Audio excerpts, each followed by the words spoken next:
Chapter 400. With that said, the entire venue was a little quiet. Old Master Yun's chopsticks accidentally fell on the table. What was wrong with this new elder young miss of the Qin family? It was clearly rumored in the industry that the fake young lady of the Qin family was extremely talented. The real young lady only had a good life, but she had no ability at all. But just now he heard about the two famous schools fighting for Bei Yunj. Now he saw with his own eyes that a top international musician seemed to have a good relationship with this elder young miss. The alarm in Mrs. Qin's heart rang. What you said just now means... Du Xiao could not help but look at Bei Yunj. Do you really want to find a teacher?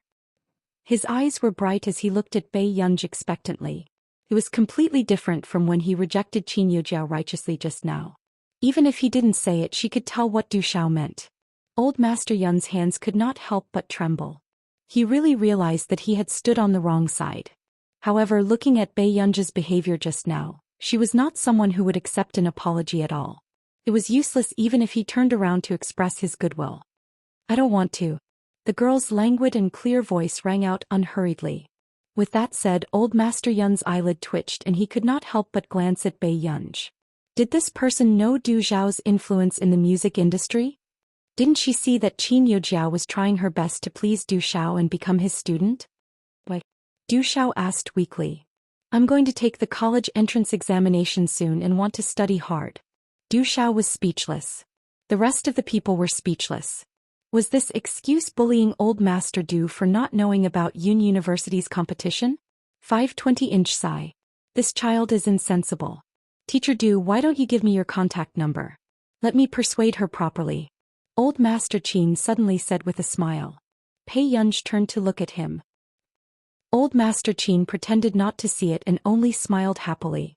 If Ge became Du Xiao's student, who in this industry would dare to spread rumors about Ge?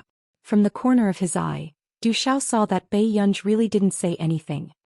He seemed to understand something and shook hands with Old Master Qin without batting an eyelid. He smiled gratefully and said, Really? Then I really have to thank you properly. I'll treat you to a meal when I'm free. When the surrounding people saw this scene, they inexplicably felt that something was not right. Just now, didn't Du Xiao say that he was about to return to our country and was unwilling to accept students because he was afraid of delaying Qin Yujiao? What was going on? Mrs. Qin's expression was also stiff. Teacher Du Xiao, are you planning to take Yunjin as your student? Then just now Jiao Jiao. If we can take him in, we will naturally nurture him as the successor, Du Xiao said happily. In an instant, Qin Yujiao's face paled. To be Du Xiao's successor. Then wouldn't it be very possible for Bei Yunj to become the president of the International Musicians Association? Du Xiao Laosher, how could you? Mrs. Qin's face was a mixture of green and red, and her tone was somewhat flustered and exasperated. She had used her connections to find out what Du Xiao liked and specially asked him to come to the old mansion. In the end, the person Du Xiao liked now was Bei Yunj. But how could Bei Yunj be better than Jiao Jiao? Mrs. Qin, don't worry. Miss Qin's standard is still far from the bottleneck. Du Xiao said with a bright smile. However, these words made Mrs. Qin's face turn red and dark. Chapter 401. Did Du Xiao mean that he didn't like her? Then why did he like Bei Yunj? Under everyone's gaze, Qin Yujiao bit her lip and did not ask further. However, her expression did not change. She never thought that Bei Yunj would benefit from her finding Du Xiao. Let's eat first. What else can we talk about when we eat? Old Master Qin said with a smile with a rosy face. It was obvious that Old Master Qin did not expect Du Xiao to want to take his granddaughter in as a student. At this moment he was already overjoyed. On the other hand, Old Master Yun's eyes had been fixed on Bei Yunj. He had a feeling that she and Du Xiao did not know each other ordinarily. Otherwise, why would Du Xiao admire Bei Yunj so much? Du Xiao did not even like Qin Yujiao, who was beside him. After the meal, Mrs. Qin and Qin Yujiao's expressions were the worst. In the end, before the Qin brothers could think of a way to get them out, Mrs. Qin left with Qin Yujiao. She did not want to stay in this place anymore. However, Mr. Qin's expression was guilty. Taking advantage of the time when Qin Lang and the other brothers were not glued to him, he walked towards Bei Yunj. What happened just now? Mr. Qin, are you here to apologize to me? Bei Yunj's gaze was distant and even her curved eyes did not have a smile. Yes. Mr. Qin clenched his fists and admitted it. Thinking about it, it's not the first time you've caused trouble for me. Bei Yunji's red lips curved and her tone was lazy. Compared to apologizing, I hope that you will disappear from my sight with your beloved daughter. Jiao Jiao didn't say that you cheated. Mr. Qin explained instinctively. Did she say that there's any conflict with me wanting her to disappear? Bei Yunji was still smiling lazily. There was a coldness in her extremely beautiful eyes that Mr. Qin had never seen before. Then, before Mr. Qin could continue speaking, Bei Yunji saw Huashidu accompanying old Master Qin down the stairs. The corners of her lips curled up as she walked towards the stairs. Bei Yunji asked with a smile as she leaned lazily against the railing with one hand supporting her head and watched the man walk down the stairs. What are you talking about with Grandpa? Talking about you. The man's thin red lips hooked up, then lazily stretched out his hand, leisurely scratched her chin. Bei Yunji was tickled and subconsciously rubbed against his cool fingertips. Huashidu could not help but chuckle when he saw this. In the eyes of the bystanders, this small interaction was inexplicably doting. When old Master Qin saw this, he came back to his senses and felt that something was wrong. In the study room just now, he had only chatted with Huashidu about Bei Yunji's living environment and studies. He felt that Huashidu was someone who could take good care of Ge. But now, looking at this scene, old Master Qin inexplicably felt that something was out of his control. Grandpa Qin, I'll take Yunyun back first. I'll visit you another day. The man in front of her was so polite that no one could find fault with him. Hey. Be careful on the road. Old Master Qin, an ordinary elder, could not help but remind them. Huashidu replied, okay. Isn't Gur staying at the old mansion today? Qin Yu blurted out instinctively. Why would she stay? Doesn't your sister need to go to school? Old Master Qin rolled his eyes. However, in fact, seeing that his brothers cared about Bei Yunji, he was relieved. P.S. Be good and remember to vote. Chapter 402. That's enough. Don't just stand there and watch. Old Master Qin laughed coldly. I usually see that you're so busy, but you took the initiative to stay today. So it's because of Gura. Qin Yu was speechless. Not really. Old Master Qin chuckled and glanced at his 3 grandsons. How could he not know why everyone was here today? If it wasn't for Gura, how long would these 3 be willing to stay in the old mansion?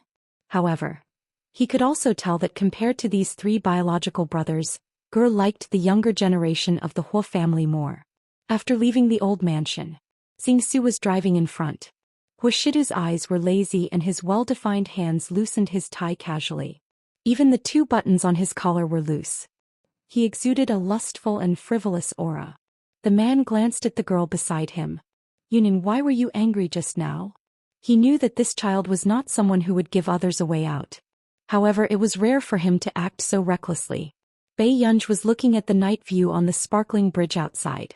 Hearing this, she turned back and thought for a while before she realized that Huashidu was talking about Qin Yojiao. Bei Yunji's eyes curved and the smile in her eyes was cold and unrestrained. She needs to be taught a lesson. It was not that Bei Yunji did not know that Qin Yojiao had manipulated public opinion to drag Director Lin down and called Director Lin to come to Hengda. It was just that it was not time to touch her yet. But it did not mean that Bei Yunji had the patience to watch her jump around under her nose. Seeing the coldness in Bei Yunji's eyes, Huashidu knew the relationship between the 2 of them. Brother, are you going to educate me? Bei Yunji looked up at him and asked with a smile. Huashidu's gaze landed on her unwaveringly. He chuckled lazily and carelessly pinched her cheeks. The man's posture was light and seductive. The warmth of his fingers was so ambiguous that it made her blush and her heart race. My elder young miss should be more pampered and willful.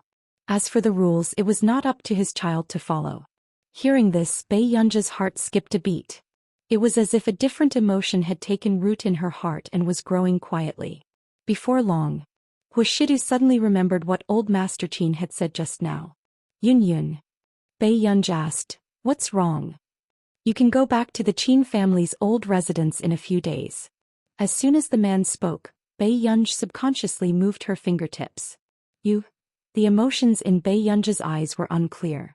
After a moment, her fingertips fiddled with her clothes again. Okay. After that, the atmosphere in the car was a little strange.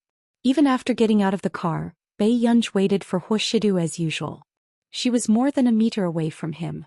How could Huoshidu not tell that something was wrong with this young lady? Subsequently, he had just started walking towards Bei Yunj when he saw the little girl in front of him also walking forward. Yun Yun. Okay, I'm going back to do my homework. The Pei in front acted as if nothing had happened.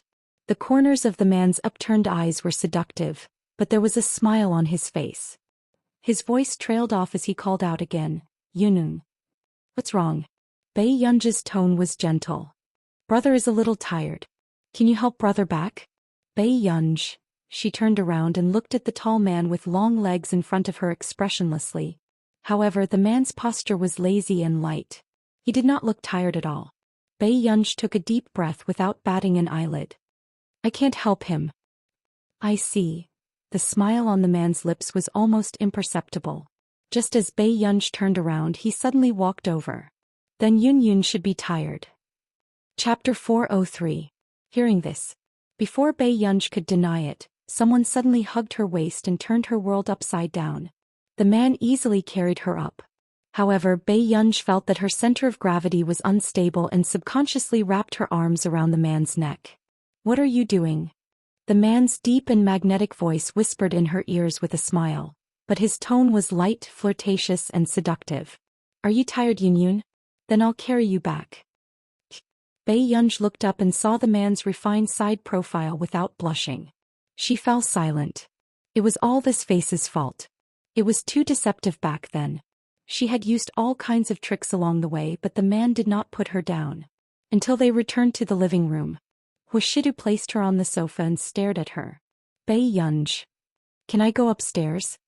The man's tone was lazy. No. Bei Yunj. Seeing that the little girl had been silent, the man's Adam's apple moved and he laughed softly. Can't you stay with me for a while longer? Bei Yunj mimicked his attitude just now. No. Who knew? The man looked at her for a while and laughed softly. He suddenly leaned closer and dragged out his last syllable. His deep and ambiguous voice seemed to be blatantly seducing her. Yun, do you mean that you can't do anything? Yes. Bei Yunj turned her head and did not look at that face that could easily make people lose their bottom line. The corners of the man's lips curled up imperceptibly, but he was not frivolous. Then can you not act coquettishly with me? No. Before Bei Yunj could finish speaking, she reacted. Her eyes moved and she subconsciously looked up, but she did not expect to meet the man's half-dark eyes. It was so tempting that her legs turned to jelly.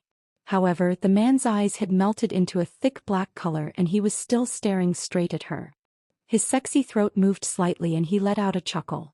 He lazily reached out and rubbed her cheek. It's so cute. It took Bei Yunj a while to react to his unexpected compliment. When did she act coquettishly? Bei Yunj looked up expressionlessly. Huoshidu. Clearly, this little girl was already on the verge of exploding. So I'm here. Bei Yunj's eyelids twitched, but when she looked at the man's handsome face, her anger dissipated. She gritted her teeth and only managed to squeeze out 2 words. Behave yourself. After saying this, Bei Yunj stood up and walked upstairs. The man's usually cold peach blossom eyes were curled up at this moment. His smile was too good-looking and seductive as if it could electrify people. The next day, Bei Yunj received a call early in the morning. It was Marcus who called to tell Bei Yunj that there were a lot of things that could be developed in the computer industry. He asked her if she planned to do it herself. After all, whether it was in the field of high-performance computers or the information industry, they had a natural advantage in terms of technology. Therefore, if Bei Yunj was interested, she might be able to give it a try. You want to do it too? Bei Yunj sat in the back seat and asked. I don't have the time. Someone came to talk to me about this some time ago, so I thought of you. Marcus smiled. It had to be said that Marcus was indeed very considerate of Bei Yunj. Thank you, Marcus. Bei Yunj smirked before she said, I have an idea. When do you plan to do it? Marcus asked immediately. Bei Yunj said kindly, there's no hurry. I'll look for Delaney later. I want to catch up with him. P.S. Be good and remember to vote. Chapter 404. Marcus didn't understand at first. After hanging up the phone, he thought for a while. He only thought of one use for Delaney. Marcus was speechless. He probably didn't want to reminisce about the past but to get some money. At this moment, Delaney, who was still admiring beauties at the banquet, was still ignorant and happy. A few days later, the results of the second round of the International Musicians Association were out. 2 members of the International Musicians Association sent her the selection video and the admission results. As there were more eliminations in the second round, Bae Yunj could not help but frown after watching a few videos of people advancing to the second round. She watched all the selection videos again. In the end, somehow she stopped at the selection video of an old man wearing a gentleman's hat and a tuxedo. She patiently listened to this original performance and called the members of the International Musicians Association. The members of the International Musicians Association obviously did not expect Yun, who had always been cold and ignored people, to call him. Jin Jihung was careful. Yun. Oh. I would like to ask, why didn't number 107 advance? As Bae Yunj spoke, she watched the old man's video again. Upon hearing this, Jin Jihung immediately went to look at number 107's selection video. Another voice sounded from the other end of the phone as if asking him what had happened. After Jin Jihung finished explaining, there was no response from the other end of the phone. Bae Yunj was not in a hurry. He just waited in boredom. Not long after, it was another person replying to her. His voice was sharp and deep with a hint of mockery. He's too old. Besides, this is an original song. Anyone can write it better than him. He was the one who eliminated this old man. The original song was so unpleasant.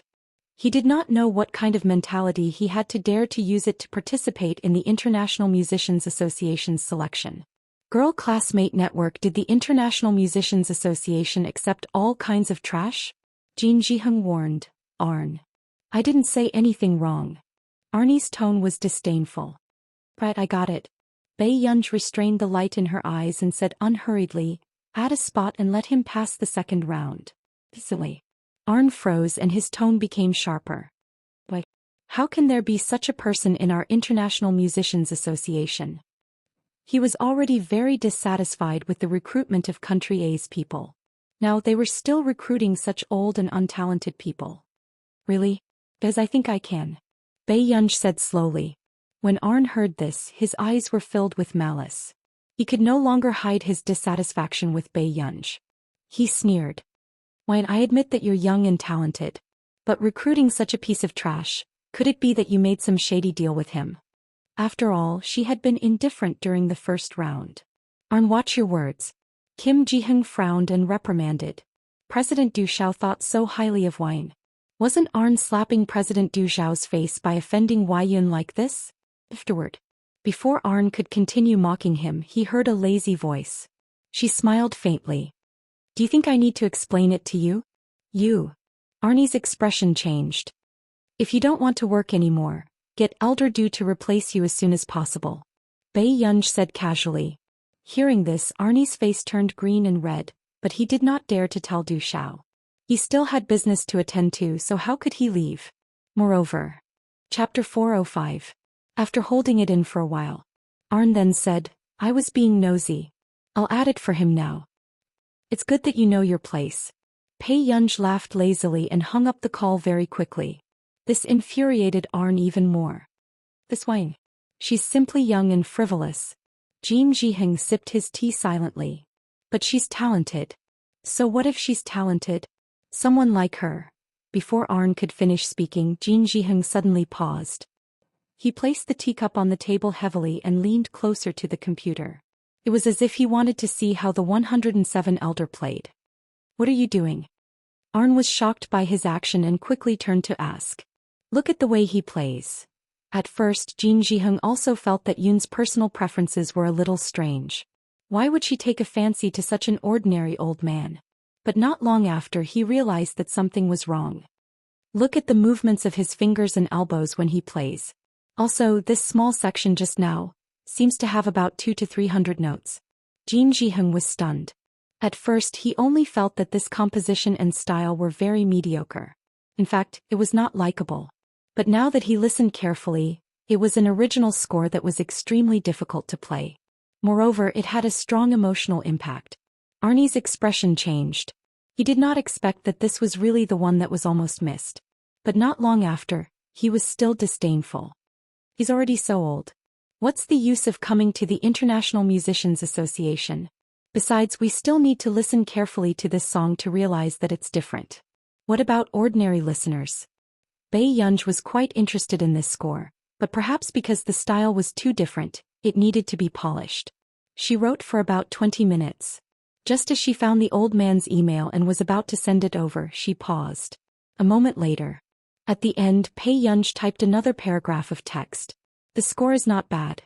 I'm looking forward to the next round. After typing, she sent it and turned off her computer. At this moment, at the Bo family residence, the atmosphere was especially strange. Bo Xiuqin glanced at father and mother Bo, who did not look too good. If grandpa likes it, let him do it.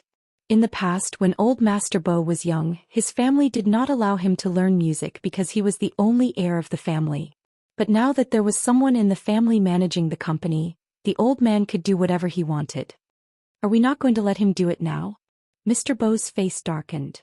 Your grandfather heard from others that the people who advanced in the second round of the International Musicians Association have already received the news. He hasn't. Right now the old man is fishing and thinking about life. At first he did not agree to old Master Bo going because he was afraid that old Master Bo would not be able to advance and would be so upset that he would not be able to eat for a few days.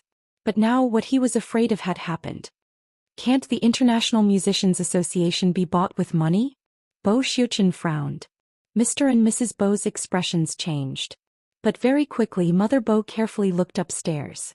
Seeing that there was no movement, she dared to speak softly. Mom has used her connections. Mr. Jean, who is in charge of recruitment, is my old classmate. But no matter what, they refused to open the back door. Bo Xiuqin was silent for a moment. Where are the others in charge? One of them is from country B. It's said that he has a big problem with people who are too old. It won't work either. Mrs. Bo thought for a while and said, there's another one. The person in charge is from our country. Bo Xiuqin looked at her. Who is it? Chapter 406. It's Man's arranger. Her name is Yun. When Bo Xiuqin heard this, helplessness appeared in his cold and arrogant eyes. Since they know each other, can't we just contact Man directly? I've contacted them. This won't work. Mrs. Bo looked worried. Man said that if we really went to look for Yun, that person might directly eliminate Old Master. Sai, why are there so many people in this world who don't bend over for money? Bo Xiuqin glanced at her and did not say anything else. A moment later, he suddenly remembered. Old Master is fishing? I didn't see him when I came over from the pond just now. He thinks the wind is cold and got the butler to catch a few fish and put them in the bucket. He's fishing upstairs. Bo Xiuqin. Will he come downstairs to eat later? He might not. Hence, the entire Bo family started to worry about the troublesome old master. Half an hour later, there was a commotion upstairs. Son, daughter-in-law. I've advanced. Suddenly old Master Bo ran down like a gust of wind, his face overjoyed. Father Bo was shocked and immediately went forward to help him, afraid that he would fall. Why are you helping me? Old Master Bo slapped Father Bo's hand away unhappily and instantly beamed. This is for me. Hearing this, Father Bo looked like he had seen a ghost and really looked at the email carefully. How could anyone take a liking to the old man's strange composition? Grandpa, did someone else send it from this account too? Bo Xiuqin looked at the email account. It did not seem to be an official account. How? Let me ask. Old Master Bo was stunned for a moment before he quickly went to ask the other participants. Who knew? The account information sent by others was completely different from the account information sent to him. Cold Master Bo's expression changed. I don't think so. Seeing that old Master Bo was in a daze, Bo Xiuqin immediately called the International Musicians Association to ask. Father and Mother Bo shook their heads frantically. This old master was already agitated. What if this email was really fake and someone else's prank? However, Bo Xiuqin ignored them and continued to negotiate with the International Musicians Association. After hanging up, Bo Xiuqin turned around and said, we don't know who sent this email. The International Musicians Association said that the official account will send an email to explain later. Old Master Bo's ears drooped and the joy he felt just now was gone. The family of four watched the TV series expressionlessly. The atmosphere became even colder. About 15 minutes later, Old Master Bo's heart skipped a beat when he heard his phone vibrate. He calmed down for a moment and opened the email. Unexpectedly, there were two emails. One was the official promotion notice from the International Musicians Association. The other letter was also an explanation from the International Musicians Association. Hello, Mr. Bo. After checking, your email was sent by the person in charge of recruitment, Yun. I hope you will continue to work hard and look forward to the day when the International Musicians Association meets you. Although this explanation was written very officially. However, Old Master Bo almost stood up. It was Yun who sent it to me. Old Master Bo was so excited that he was incoherent. When he thought of the email that Yun had just sent him, which contained guidance and encouragement for him, he felt like he was about to fly. Among so many second-round promotions, only he was specially sent by Yun. At this moment. Chapter 407. What entered her eyes was a rather long professional guide. Although it was long, there was no nonsense at all. It was very concise. It could be seen that this person in charge was not easy to get close to. It could also be seen that this person in charge really liked the old master's score. After reading it, Mr. Bo looked up and saw his son's probing gaze. It was as if he was asking him, "Don't tell me you've already bribed her?" Mr. Bo was speechless. If they really bribed him, did he need to be so anxious? However, the most reassuring thing now was that the old master had advanced. Their Bo family's crisis had also been resolved. For a few days, news about the International Musicians Association was spreading crazily online. The person who was discussed the most was Qin Yojiao, who was the youngest in the second round of the International Musicians Association. Although the fake young lady of the Qin family had made Qin Yojiao a big joke.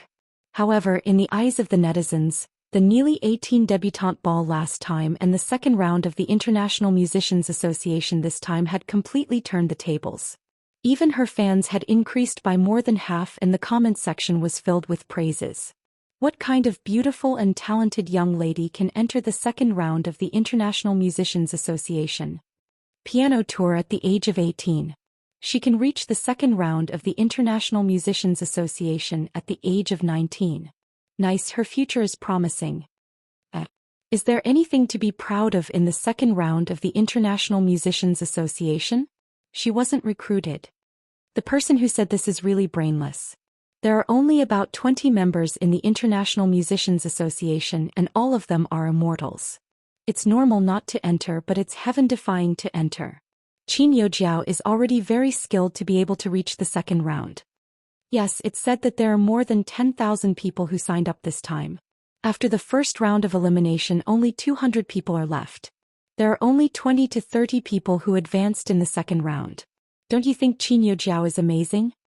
Haha, if there's an official member under the age of 30 in the International Musicians Association, I'll cut off his head and let everyone kick it as a ball. Tisk, I used to think that Qin Yojiao had suffered a loss after leaving the Qin family. Now it seems like the Qin family is the one who suffered a loss. Ever since the nearly 18 debutante ball, I felt that this woman is not simple. I love her. Reading these comments, Qin Yojiao's lips curled up. But suddenly a caller ID appeared on the phone screen. Qin Yojiao's smile froze, but she quickly picked up the call. How is it? Does it feel good to be the center of attention after the second round? The woman's voice sounded. Hearing this, Qin Yojiao knew very well that now that she had everything, this woman would make her pay a greater price. Thank you. The woman sneered. There's no need to thank me. You've passed the second round, but it'll be difficult for you to pass the third round. What do you mean by this? Qin Yojiao's heart seemed to be in her throat as she asked subconsciously. When I arranged this for you, I didn't investigate the person in charge. I only found out yesterday that the person in charge is Yun. The woman's words immediately made Qin Yojiao's voice turn sharp. Her face turned pale. What? How is this possible? Didn't Yun just enter the International Musicians Association? How could she be in charge of this recruitment? Speaking of which, it's all because of Yun that Country A has these two spots. Therefore the president loves her and her dog. The woman smiled. It's normal that she's the one in charge this time. However, what you need to worry about is that she interfered in the second round of selection. Qin Yojiao pursed her lips. Can't you help me settle it? With that said, laughter trailed from the other end. Chapter 408. I've asked. Yun has the final say in this recruitment. The woman answered without hiding anything. However, Qin Yojiao's heart tightened. But didn't you say that you would help me get a spot? With that said, anger rose in Qin Yojiao's heart as her eyes filled with jealousy. What right did Wine have to be chosen by Du Xiao? And she couldn't. Jiao, why are you in such a hurry? Of course I'll help you. The woman added, I'm saying this because I don't want you to be affected by your emotions. Wine isn't the students, you know. Even if there's a difference, it won't be too big. After all, with her ability, it's possible for her to succeed as the president in a few years. It was only when Qin Yojiao regained her senses that she realized the difference between her and Wine. She gritted her teeth and asked, I know what you mean. Then what do I have to do to get a spot in the International Musicians Association? Remember the website address? Hearing this, the woman chuckled. Her. Qin Yojiao's eyes turned red. However, there was silence on the other end of the call. Qin Yojiao froze. Using Yun's score? But Wyan was the person in charge of the recruitment. Could she be allowed in? Don't worry, I'll get her new score for you. As long as you can play it, she can only swallow this matter obediently. I heard from my people that Wyan likes music scores very much. Then why don't you can use her new score for the 4th round? Hers. Hearing this, Qin Yojiao understood completely. This was this woman's scheme. On one hand, she was using her to suppress Wine. Qin Yojiao clenched her fists. But didn't you say that she might succeed as the president? Could she continue to stay after offending the future president? As long as you listen to me, you'll be fine. What help? I have a friend who studies computing. Can you help him find a capable teacher? On the other hand, she wanted Wyan to hate her. This way she could only listen to her. Qin Yojiao gritted her teeth, knowing that this was her only way. I promise you. But I have a favor to ask you for. Isn't there still a week? I'll give you a new score in 3 days. Bei Yunj was standing in front of the apartment building. As soon as she picked up the call, she went straight to the point. That's not what I'm talking about this time. For the past few days, Bei Yunj had been busy with the project and didn't pay much attention to the International Musicians Association. Who knew? The next day Du Xiao personally called again. Bei Yunj. Keep an eye on me? Yes, I've been investigating for 2 days and found out that someone wants to steal your new score. Be careful these days. You can send me the score a week later. Du Xiao did not forget to remind her. Also, don't put the score in the computer. Use a paper to write it down. Du Xiao's eyelids twitched. Bei Yunj, then what is it? During this period of time, I've been urging you to write the score. I didn't notice that someone had their eyes on you. I understand. Bei Yunj raised her eyebrows. She didn't expect that someone would be interested in her new song before it was even completed. After a while, she was afraid that that person would have a backup plan and simply hack into Bei Yunj's computer to steal the score. After all, she still did not know who that person was. However, he could even bribe someone from the International Musicians Association. It was obvious that that person was very powerful. She suddenly laughed. Elder Du, I have something to trouble you with. What is it? Bei Yunj said, Can you continue investigating this for me? Don't worry. Even if you don't say anything, I'll investigate this. After all, you're a member of the International Musicians Association now. Hearing Du Xiao say this, Bei Yunj nodded. Chapter 409. Thank you, Elder Du, Du Xiao smiled. I found out. What do you plan to do? Bei Yunj's eyes curved and her casual tone carried a hint of playfulness. Since someone misses me so much, of course I have to return the favor.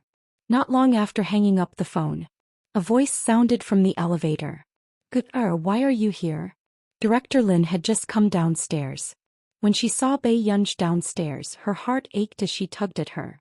However, her tone was gentle as she scolded, The weather is so hot. What are you doing downstairs? I'm free today, so I wanted to accompany you. Bei Yunj's red lips curled up. She didn't know if Director Lin had woken up at this time, so she waited downstairs. She thought that Director Lin would also go to buy groceries in the morning. I think you're trying to anger me to death. What if you get a heat stroke on such a hot day? The old lady wiped Bei Yunj's sweat with heartache and continued to nag. Even if you miss Grandma, you shouldn't wait downstairs. Can't you just call Grandma? It's okay. I'm also happy to wait for Grandma downstairs. Bei Yunji's eyes were too beautiful. When she smiled, the old lady's heart melted. This is the key. Go upstairs and watch TV for a while. Grandma will go buy groceries and come back to cook something delicious for you. Director Lin had always wanted to see Bei Yunji, but she was afraid that Bei Yunji would be bored if she accompanied an old lady like her. Therefore Director Lin rarely called Bei Yunji. However, this time, Director Lin was already overjoyed that Bei Yunji took the initiative to look for her. Grandma, I'll accompany you to the market. Bei Yunji didn't wait for Director Lin to refuse and held her arm as they walked out. However, she didn't expect. Suddenly, there was the sound of high heels clicking on the ground behind them. A figure almost knocked Director Lin down. Delicacies. Fortunately, Bei Yunji was holding onto Director Lin's arm. A trace of coldness flashed past Bei Yunji's eyes as she looked up at the young woman in a suit. But before she could speak, Director Lin hurriedly grabbed her hand. This little girl is opposite of mine. She was probably in a hurry because she was going to be late. It doesn't matter. Bei Yunji restrained the coldness in his eyes and said lightly. Yes, Grandma, let's go shopping. All right. In the wet market. Watching Director Lin buy groceries, Bei Yunji couldn't say anything. She could only help Director Lin carry the groceries. As she lazily held her phone, she opened her contact list and found the person in charge of Director Lin's community. Hello, is there a woman in her 20s or 30s living in my grandmother's apartment? Very soon. The person in charge, Little Li, replied. Xiao Li. Yes, the resident of 401 Himoching is the only 26 to 27-year-old woman. Seeing this, Bei Yunji typed another paragraph. Yes, ask her to move out this week. She doesn't have to pay this month's rent. Seeing this message, the person in charge, Xiao Li, seemed to be shocked for a while before he replied, okay. This condominium was actually under Bei Yunji's name. However, the condominium that Bei Yunji bought in the beginning was another personal condominium in this community. However, Director Lin felt that it was too big, so Bei Yunji had no choice but to buy a smaller multi-unit condominium. He chose the most comfortable one for Director Lin to live in. As for the rest, he asked the person in charge to help him rent. After all, Bei Yunji bought the entire condominium to make it easier for Director Lin to choose a neighbor. Suddenly, the auntie's voice sounded. Chapter 4:10. Thank you. When Director Lin heard this, she beamed with joy. Unexpectedly, the auntie became enthusiastic again. How old is your daughter? Do you have a boyfriend? Actually, I have a good nephew. Although he's a little short, he works in a foreign company. He earns tens of thousands a month. When Director Lin heard this, the smile on her face gradually disappeared. There's no need. After saying that, Director Lin wanted to leave, but the auntie stopped her. Your daughter is good-looking, but she still needs to find a rich man to be her boyfriend. In this day and age, looks can be fake, but money isn't. The auntie knew Director Lin and knew that she lived in the high-end neighborhood next door. However, her nephew had bought a small villa nearby and even had a car worth 3 to 4 million yuan. Therefore, if this young lady could be with her nephew, it would be her blessing. My daughter doesn't lack money. Director Lin's expression didn't look too good, but she had a gentle personality and didn't know how to argue. If she doesn't lack money, why would she let you come to this place to buy groceries?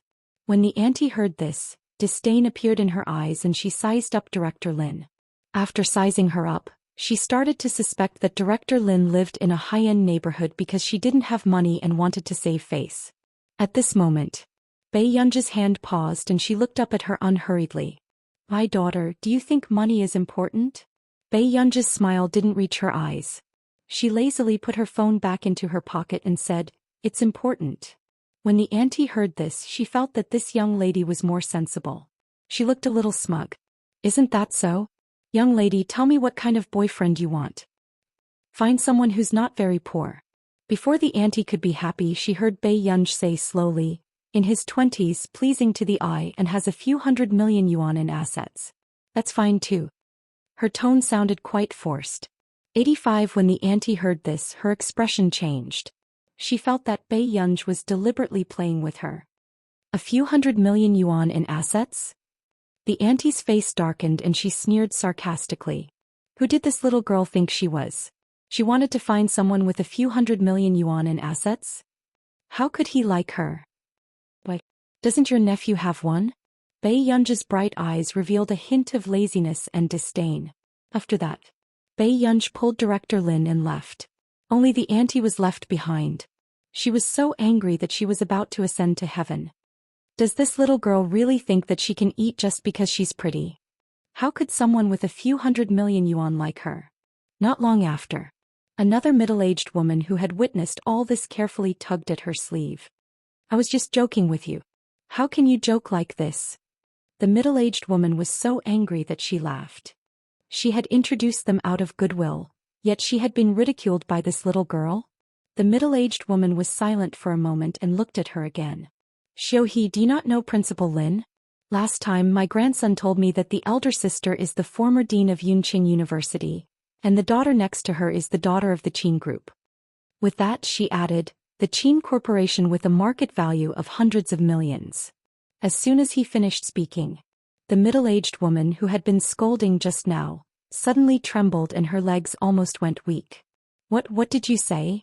The middle-aged woman who knew the truth said frankly, if someone with a few 100 million yuan in assets can be liked by the young lady of the Qin family, I'm afraid he has to marry into her family. The people around who heard this also fell silent. Chapter 4:11. Bei Yunji accompanied Director Lin for half an hour. Just as she was about to return to the apartment, she suddenly received a call. It was from Tsing Su. Miss Pei. Bei Yunji asked, what's wrong? Is brother looking for me for something urgent? Tsing Su was silent for a moment as if he was organizing his words. Then Bei Yunji heard Tsing Su say, Miss Pei, it's like this. Your eldest brother, second brother and third brother have all asked someone to send something over. However, it seems to be very expensive and needs you to check it. Hearing this, Bei Yunji suddenly remembered the key Qin Liyan had given her last time. He had sent the safe to the Huo Corporation? Then what did Qin Yu and Qin Lang send her?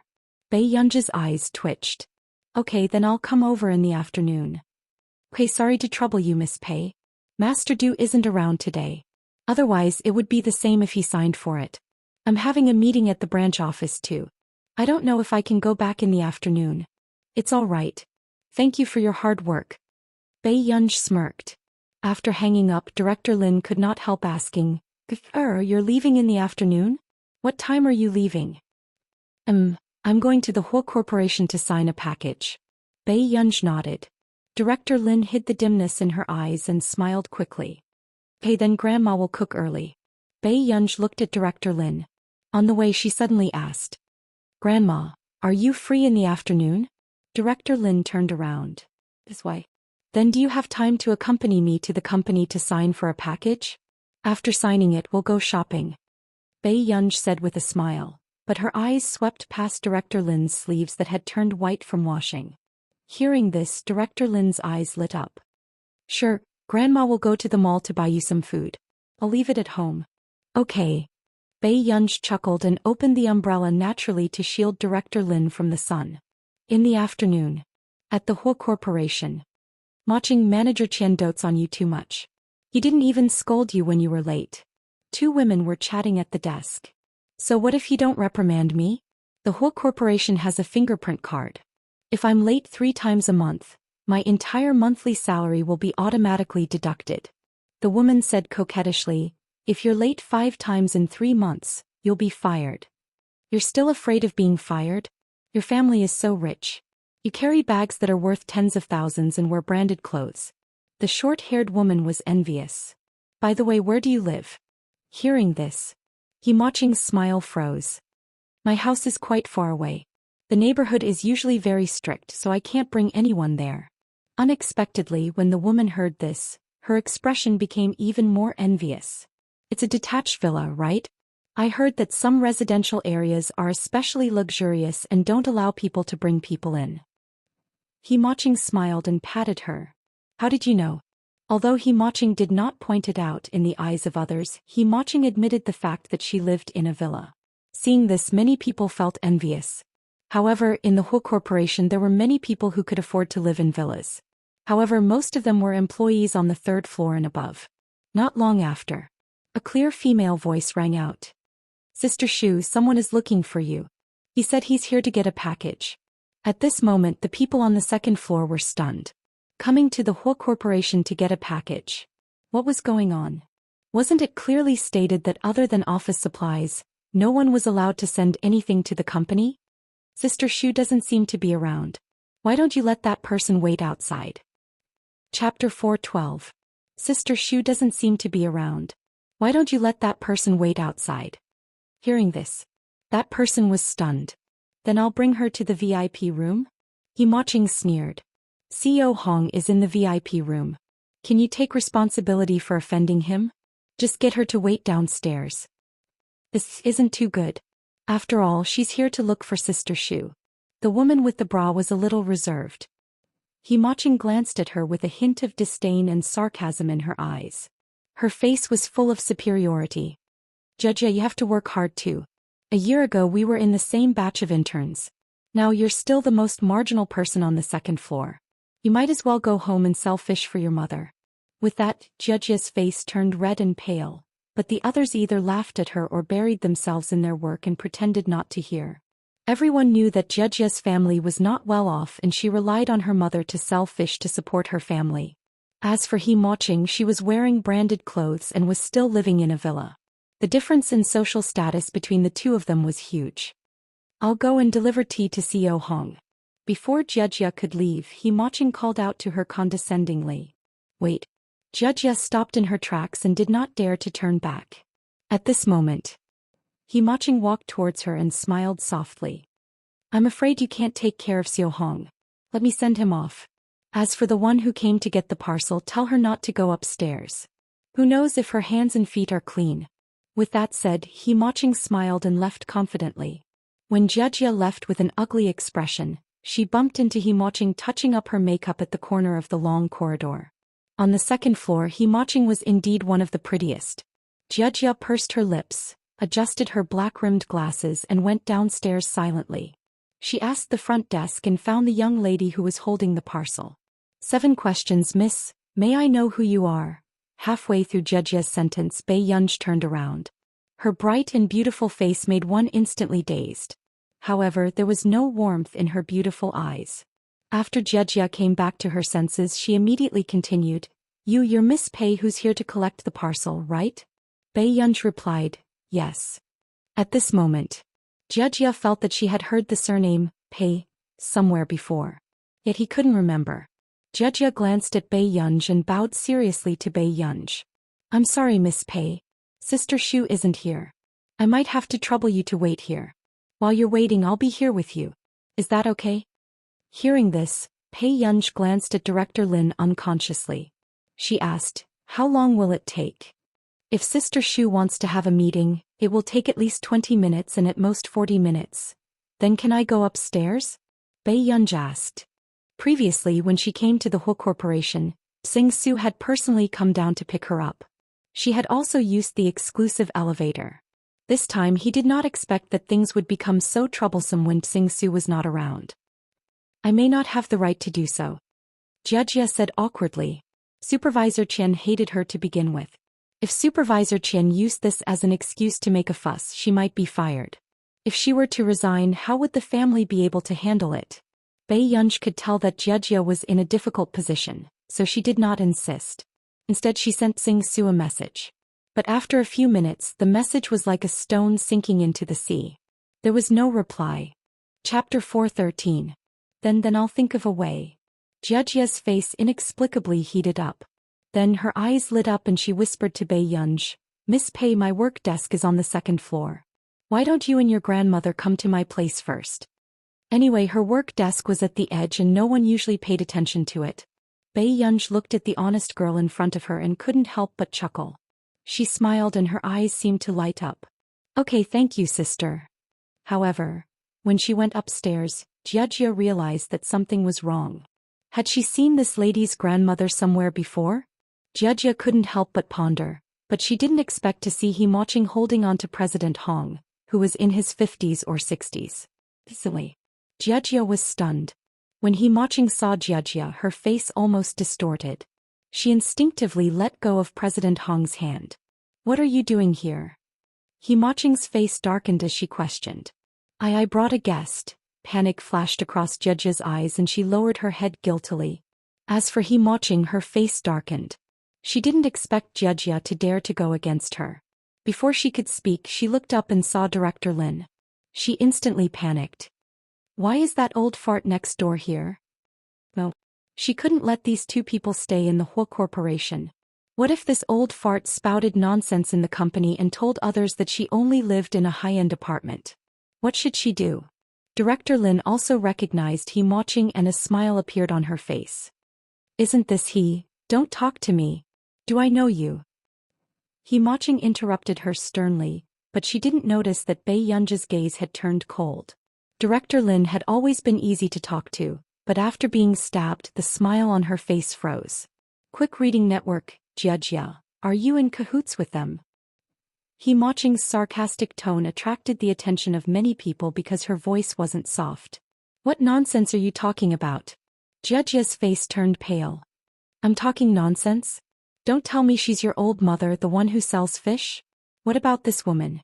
With that, He Maching sneered.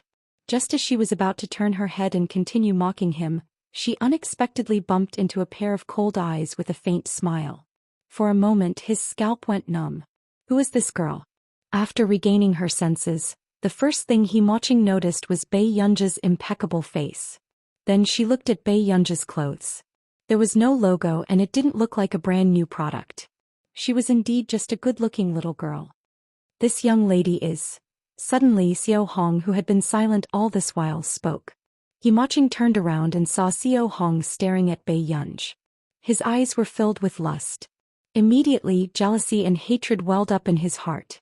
Xiao Hong, who knows if the people outside are clean? Let's go back. Changing the topic, He Maching looked at Jejje arrogantly. Wang Jia, you'd better take her down now. Otherwise I'll make you pack your things and scram this month. After saying this, Wang Jiagong's face paled. Suddenly a faint sneer sounded behind him. What are you laughing at? Grandma, let's go to the third floor. The barking on the second floor is quite scary. Bei Yunja's lazy voice was arrogant and presumptuous as it sounded unhurriedly. But after saying that, He Maching's face darkened. What did you say? Chapter 4:14. As soon as she finished speaking, many people's inquisitive gazes landed on the three of them. Director Lin instinctively frowned and wanted to protect Bei Yunj behind her. Who knew? Bei Yunj suddenly laughed and asked in a lazy tone. Why, Miss He? Is your indenture contract hidden in the company? For a moment, the atmosphere on the field was hard to restrain. Director Lin and Wang Jelly beside her were stunned. They did not expect such a beautiful girl to say that. What did you say? Do you dare to say it again? He Maching's expression changed as she gritted her teeth and looked at Bei Yunj. Grandma, let's go upstairs. Bei Yunj held Director Lin's hand as if nothing had happened and slowly pressed the elevator button for the third floor. Seeing that Bei Yunj was ignoring her, He Maching almost went crazy with anger. She gritted her teeth. Who allowed you to go upstairs? However, Bei Yunj still brought the two of them up to the third floor without changing her expression. Miss He, since you're afraid that their hands and feet are dirty, I'll go upstairs and help you keep a lookout. With that said, Xiao Hong naturally entered another elevator, not giving He Maching any chance to reject him. Obviously, Xiao Hong wasn't helping her keep a lookout. He had clearly taken a fancy to that woman just now. He Maching was furious and walked to Manager Qian's office with a dark face. In the VIP room on the third floor. Miss Pei, you're really amazing. Wang Jia couldn't help but praise her.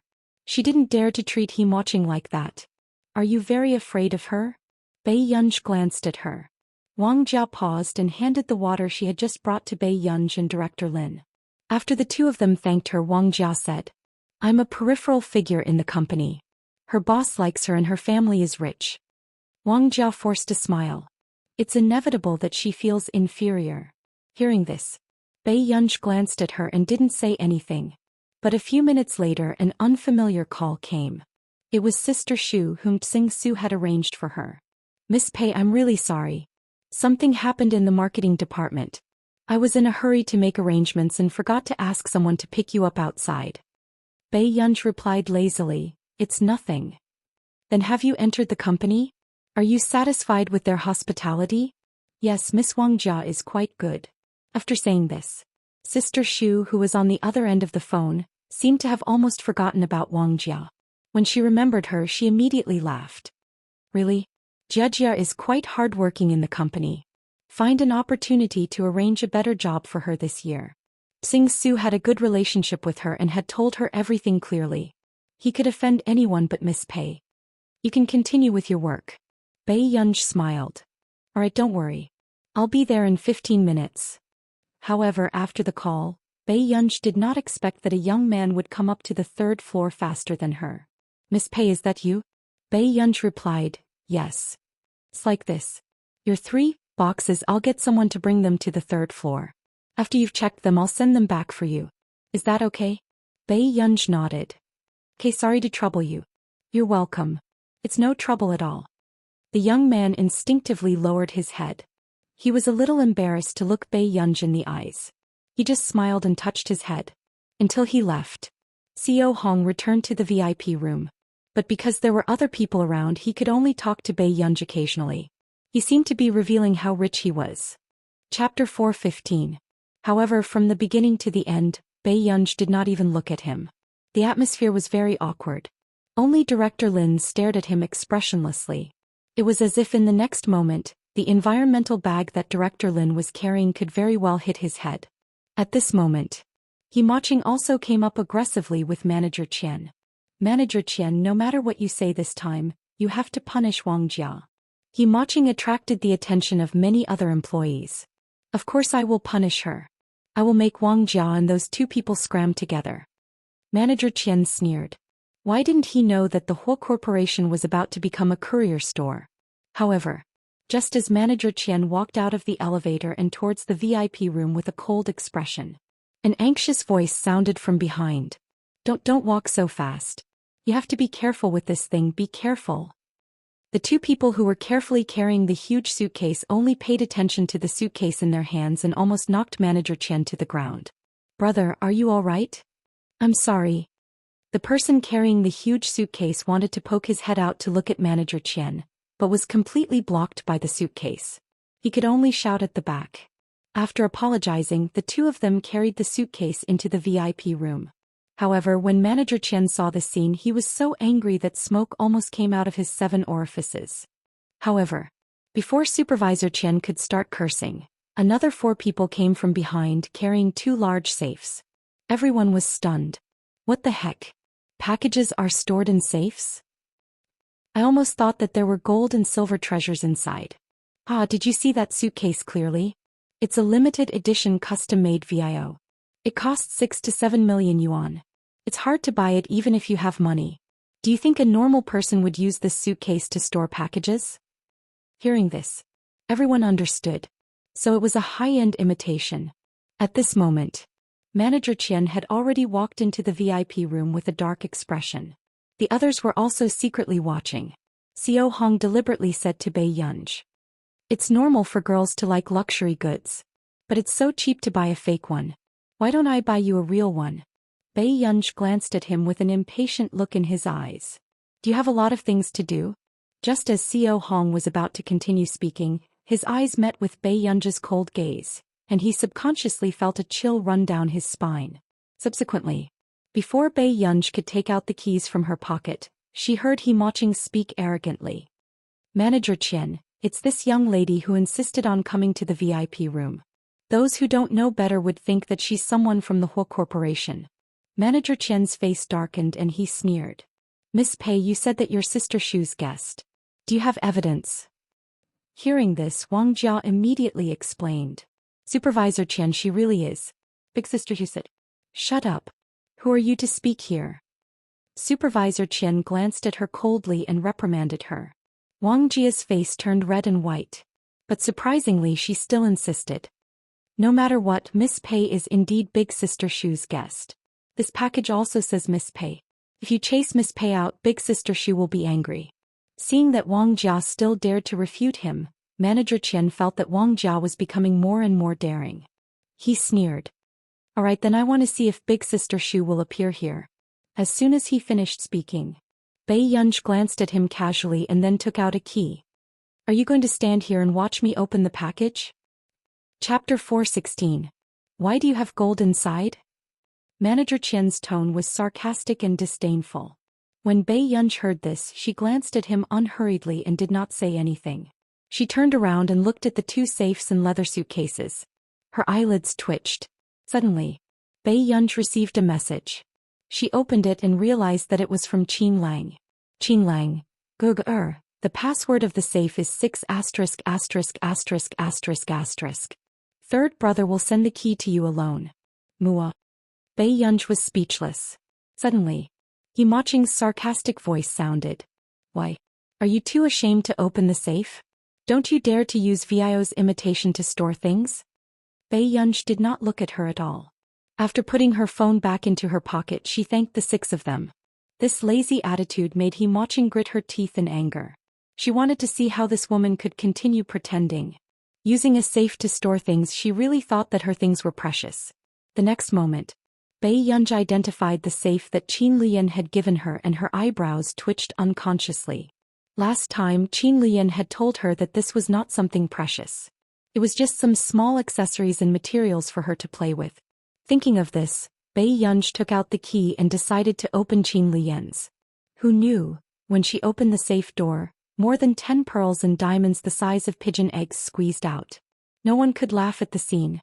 Bei Yunj was speechless. Wang Jiao was the first to react.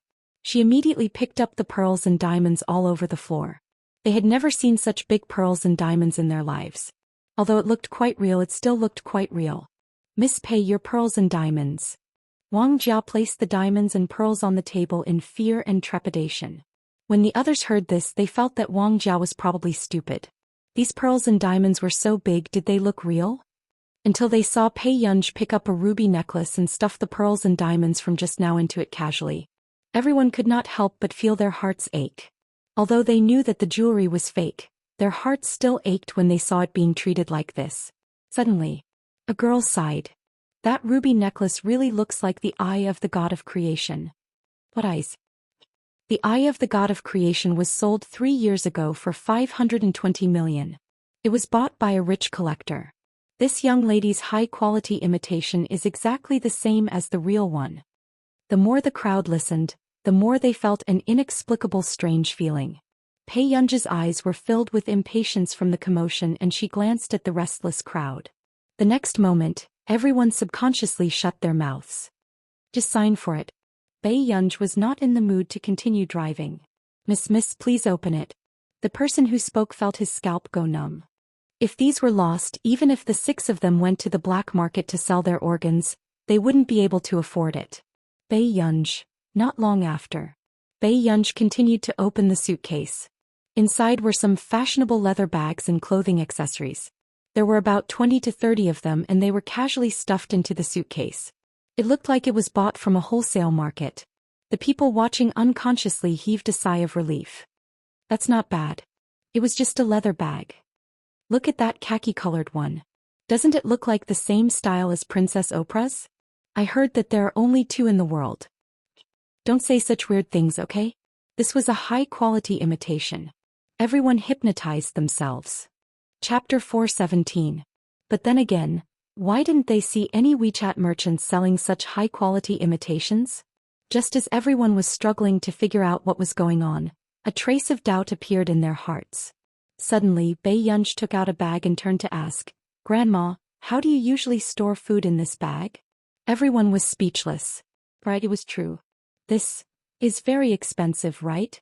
Director Lin had a feeling that the things bought by the 3 young masters of the Qin family would not be cheap. It's all right. Bei Yunj said slowly. The brand of this bag seemed to be created by Jasmine's grandfather. A few times Jasmine's father wanted to send her some, but she did not need them, so she rejected them. Okay, this looks quite waterproof.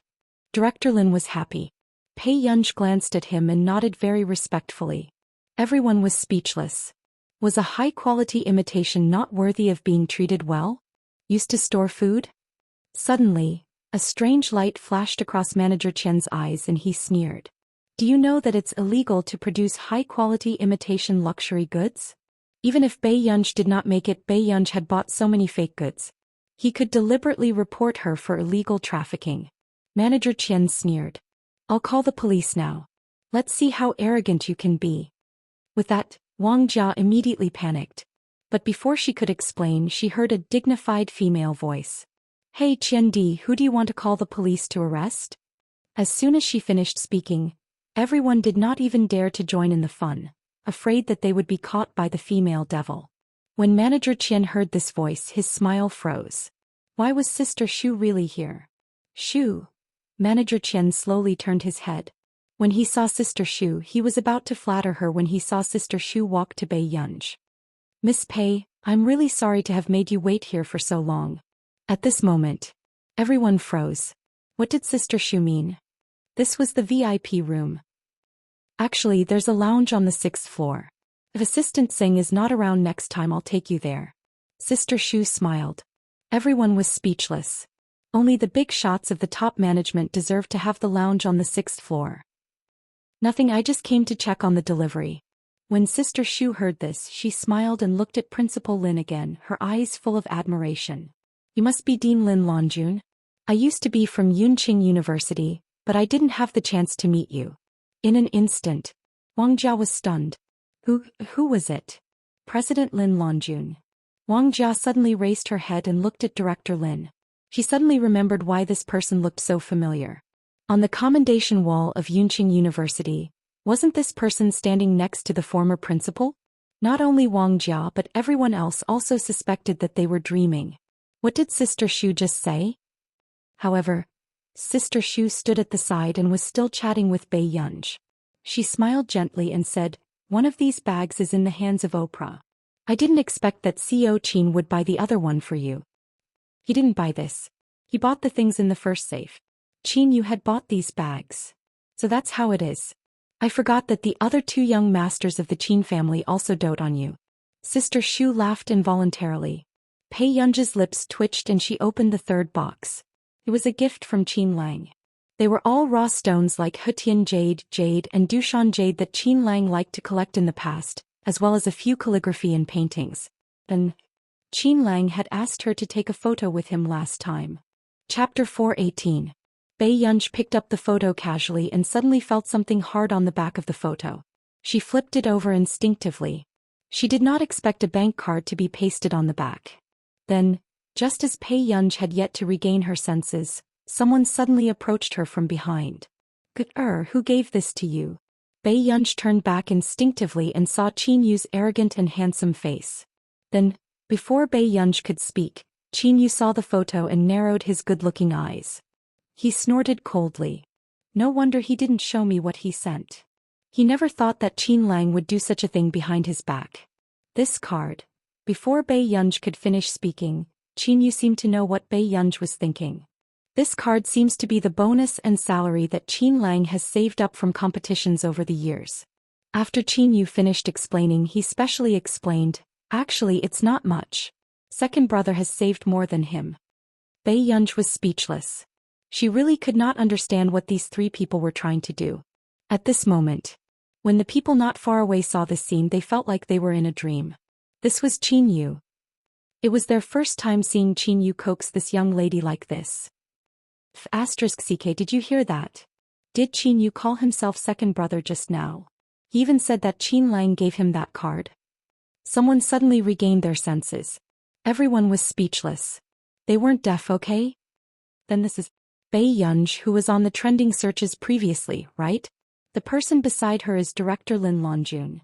Everyone was speechless. They had been so focused on Qin Yu's face that they had forgotten such important information.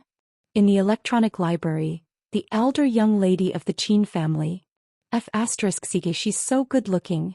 Instantly, everyone could not help but be shocked. This face is too good-looking. I'm willing to exchange 10 lifetimes of my IQ for her looks. Boo. The boy beside her muttered softly, first of all, you have to have IQ. The round-faced girl gave the boy who spoke a death smile. The boy, did women nowadays not like to hear the truth? At this moment, many people couldn't help but look at Bei Yunj curiously after learning of her identity. After all, this was the real young miss of the Qin family. However, He Maching, Manager Qian and CEO Hong's expressions were especially stiff. She was actually the eldest daughter of the Qin family. Especially He Maching, who had suddenly found out about Bei Yunzhe's identity. She was afraid and jealous. Why did Bei Yunzhe have such a good life? She was born a rich heiress and was doted on by 3 older brothers? What about her? In order not to let others look down on her, she gritted her teeth and moved into a high-end apartment. In order to buy branded clothes, she had to please the supervisor and seduce the greasy boss of the company. He Maching could not help but clench her fists and look at Bei Yunzhe sinisterly. Who knew? Suddenly Sister Shu turned around and met He Maching's eyes. He Maching was shocked. Seeing this, Sister Shu curled her lips coldly and looked at Supervisor Qian first. Supervisor Qian, why did you call the police to arrest Miss Pei just now? Tell me clearly. With that said, Supervisor Qian felt a cold gaze appear in Qin Yu's eyes and it landed on him. He was so scared that his legs almost went weak. This is a misunderstanding, Sister Shu. Chapter 419. These words made Qin Yu laugh. However, his handsome and noble face was covered in coldness and his tone was exceptionally dangerous. You dare to arrest my sister and take her to the police station just because of a misunderstanding? Oh no, Manager Qian's face paled and a chill ran down his spine. No? Then tell me, what did the elder young miss of the Qin family do that you want to send her to the police station? Qin Yu looked at him but his smile did not reach his eyes. His gaze was clearly saying, if you don't give me an explanation today, I'll let you say goodbye to this beautiful world. I was really wrong, Mr. Qin. Manager Qian wanted to cry. How could he have known that this was actually the elder young miss of the Qin family? But now, he had been instigated by someone else and thought that the dozens of bags Bei Yunzhe had gotten must be high-quality imitations. Before Manager Qian could push the blame away, he heard Sister Shu say, Mr. Qin, I think I vaguely heard Manager Qian say that Miss Pei's bags are fake. He wants to report Miss Pei for selling imitation luxury goods. With that said, Manager Qian's legs almost turned to jelly and he almost didn't dare to breathe under Qin Yu's murderous gaze. You're really good. Is the bag I gave you fake? Qin Yu snorted and asked coldly. Everyone was shocked when they heard this. Did Qin Yu buy this? Didn't Qin Yu say back then that this kind of fancy branded bag was the most worthless thing? Then what was he doing now? Buying limited edition bags wholesale for his sister. Indeed, one could not believe a word this D*M man said. Mr. Qin, no. How can what you bought be fake? Manager Qian was afraid of offending Qin Yu and immediately found a scapegoat. It's her. He Maching told me. Manager Qian turned around and slapped He Maching, almost slapping her to the ground. He said fiercely, are you trying to harm me on purpose? You were the one who told me that Miss Pei's grandmother lives next door to you. You even said that Miss Pei's grandmother doesn't look like a good person and looks poor. Hearing this, the others felt that something was wrong. Doesn't He Maching live in a villa? Principal Lin lives next door to her? Someone couldn't help but ask. Manager Qian, who felt that he had been used by He Maching, sneered. Her? Live in a villa? How many more men does she have to sleep with before she can fulfill this wish? Qian Di. He Maching's tone was sharp. She didn't expect Manager Qian to fall out with her in public. Bitch, did I say something wrong? Can you afford the branded clothes you're wearing? Manager Qian's tone was disdainful. As for the others, when they heard this explosive gossip, they couldn't help but suck in a breath of cold air. So He Maching wasn't a rich young lady? To think that all these branded clothes were obtained in this way. Instantly, the way everyone looked at He Maching changed. He Maching could not stand everyone's strange gazes and could not help but scream. She flew into a rage out of humiliation and went up to grab Manager Qian's face. After Supervisor Qian was scratched, he became even angrier. He grabbed He Maching's hair and slammed it against the table. Everyone was dumbfounded by this scene. Then the boys came back to their senses and immediately went forward to pull Supervisor Qian away. You how dare you catch me? If it wasn't for me, would you have King stayed in the whole corporation? After Manager Qian felt the burning pain on his face, he cursed even more. Chapter 420. This If it wasn't for his support, would she be able to stay in the whole corporation? She actually dared to lay a hand on him. The more Manager Qian thought about it, the angrier he became. He laughed coldly. He Maching, you're a bus that anyone can get on. Why are you still pretending to be a rich young lady? Why don't you see if you're worthy? You said that Wang Jia smells like fish, but what about you? Your father is just a stall seller. How dare you talk about others? Qian Di. He Maching's facade was exposed and she immediately screamed in despair. In the next moment, seeing Qian Di's ugly expression, a ferocious look flashed past He Maching's face and she laughed out loud again. Qian Di, who are you? Didn't you sleep with me back then? When your wife was pregnant, didn't you do it with me? He wanted to destroy her? Alright. Then go to hell with her. He Maching's eyes were filled with hatred and madness. Easily. The people around widened their eyes. They did not expect such a thing to happen. No wonder Manager Qian treated He Maching so well usually. So these two people had such a relationship behind the scenes. Manager Qian's expression froze. He did not expect He Maching to dare to say this. This woman was crazy. She was really crazy. Manager Qian, it seems like you're very happy to be in this position. At this moment, Sister Shu laughed. Sister Shu, no, she seduced me on purpose. Don't listen to this B*T. Before Manager Qian could finish speaking, he heard Sister Shu say coldly, the company has a clear rule that you can't have any transactions with your subordinates or superiors. This is one of the reasons. Secondly, it's my first time hearing that you want to send an important guest of the company to the police station. Manager Qian, you're really something. No, Sister Shu, believe me. I really didn't know Miss Pei's identity. Who would have known that an important guest was only coming to the company to get a package? Who would have known that this package was not an ordinary package? You don't know Miss Pei's identity? Miss Pei has an appointment, so she's my guest. So, you want to target my guest? In an instant, Manager Qian's face was pale and he was at a loss for words. He knew that he would definitely be implicated if he offended the elder young miss of the Qin family this time and Qin Yu found out. But now, Sister Shu's attitude was that she wanted to dismiss him. Today you and He Maching will pack your things and leave.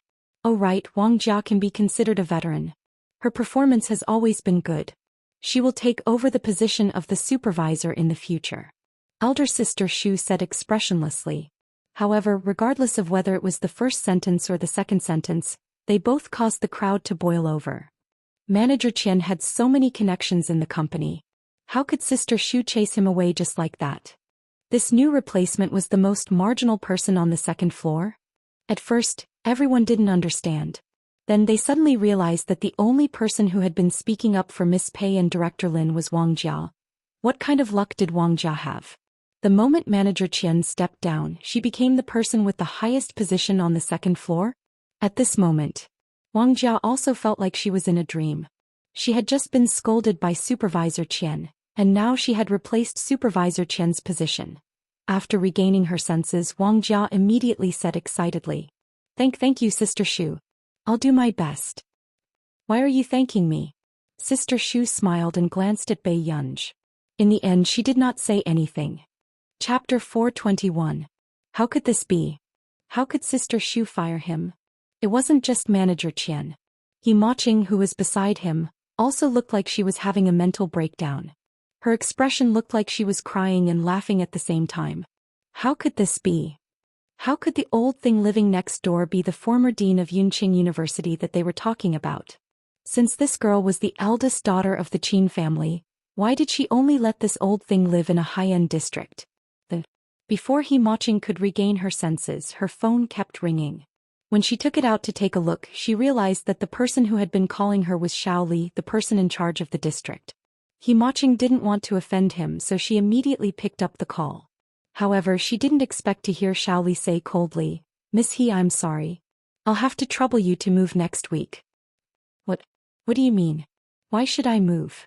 You don't meet the conditions for our apartment, so you have to move. Xiao Li put on a fake smile.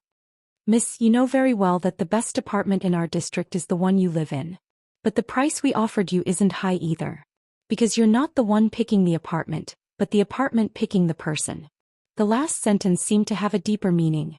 When He Maching thought about how she had just been fired by the Huo Corporation and was now forced to move, resentment and anger rose in her heart. It's you. You did it. He Maching turned around and gritted her teeth as she looked at Bei Yunj. How dare you treat me like this? Why wouldn't I dare? Bei Yunj sneered.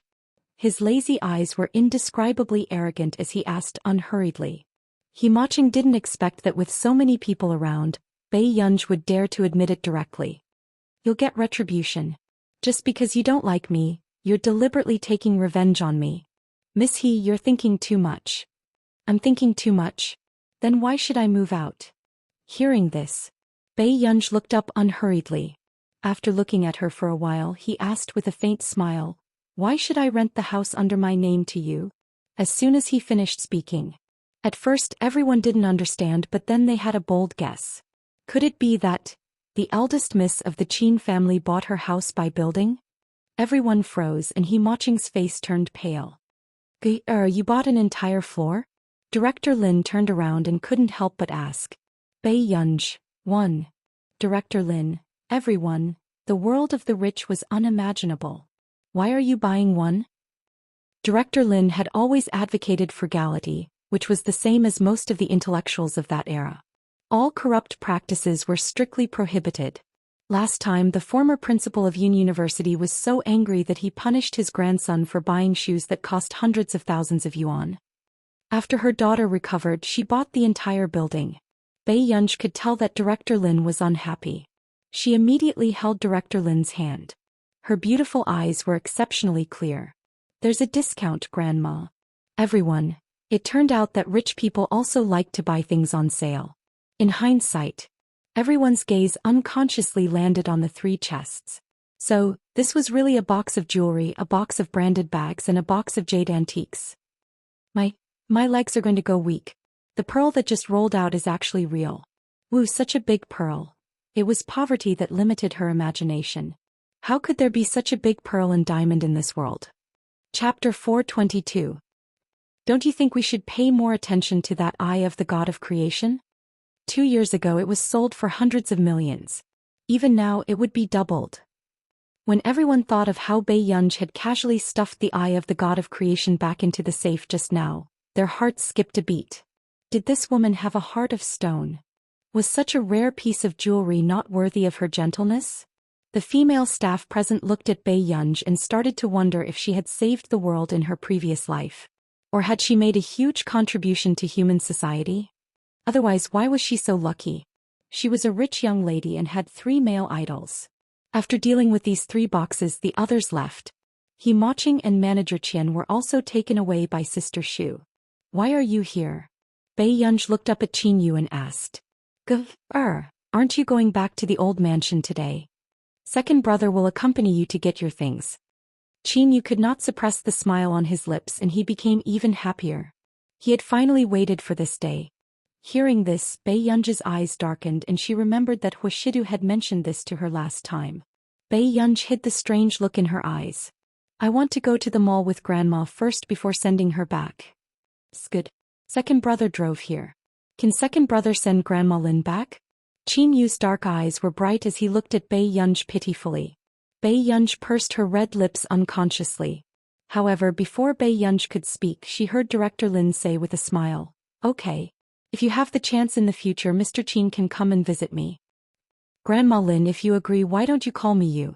When my grandmother was still alive, she liked to call me that too.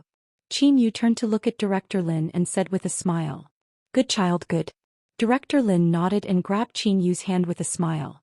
Instead she let go of Bei Yunj. Bei Yunj turned to look at Director Lin instinctively. You're so handsome. If he were my grandson, I'd be happy too, Director Lin said with a smile. If you're willing, I can do that. After all, you're the one who raised Ge. You're the benefactor of our Qin family. Qin Yu was good-looking to begin with, and when he smiled it was impossible for people to dislike him. Principal Lin smiled and shook his head. To be honest, she was unwilling to return Ge to the Qin family. Luckily, the Qin family treated Ge very well. On the way, Bei Yunj followed by the side without a word, listening to Director Lin and Qin Yu chat. Until they arrived at the mall. Bei Yunj took Director Lin to a clothing store and picked out many sets of clothes for Director Lin to try. Once she thought that it was not bad, Bei Yunj would buy all of them. She was so fast that Qin Yu, who was beside her, did not even have time to pay to leave a good impression. After coming out, Director Lin looked at the 4 big paper bags that were stuffed to the brim. She immediately grabbed Bei Yunja's hand and wanted to leave as soon as possible. She didn't dare to shop anymore. Bei Yunj found an excuse to go to the restroom in the shopping mall. At this moment, Director Lin turned around and saw Qin Yu, whose face was covered tightly, holding a card in his hand. However, he did not have the time to take it out from the beginning to the end. Director Lin laughed. Did you make Ger angry before?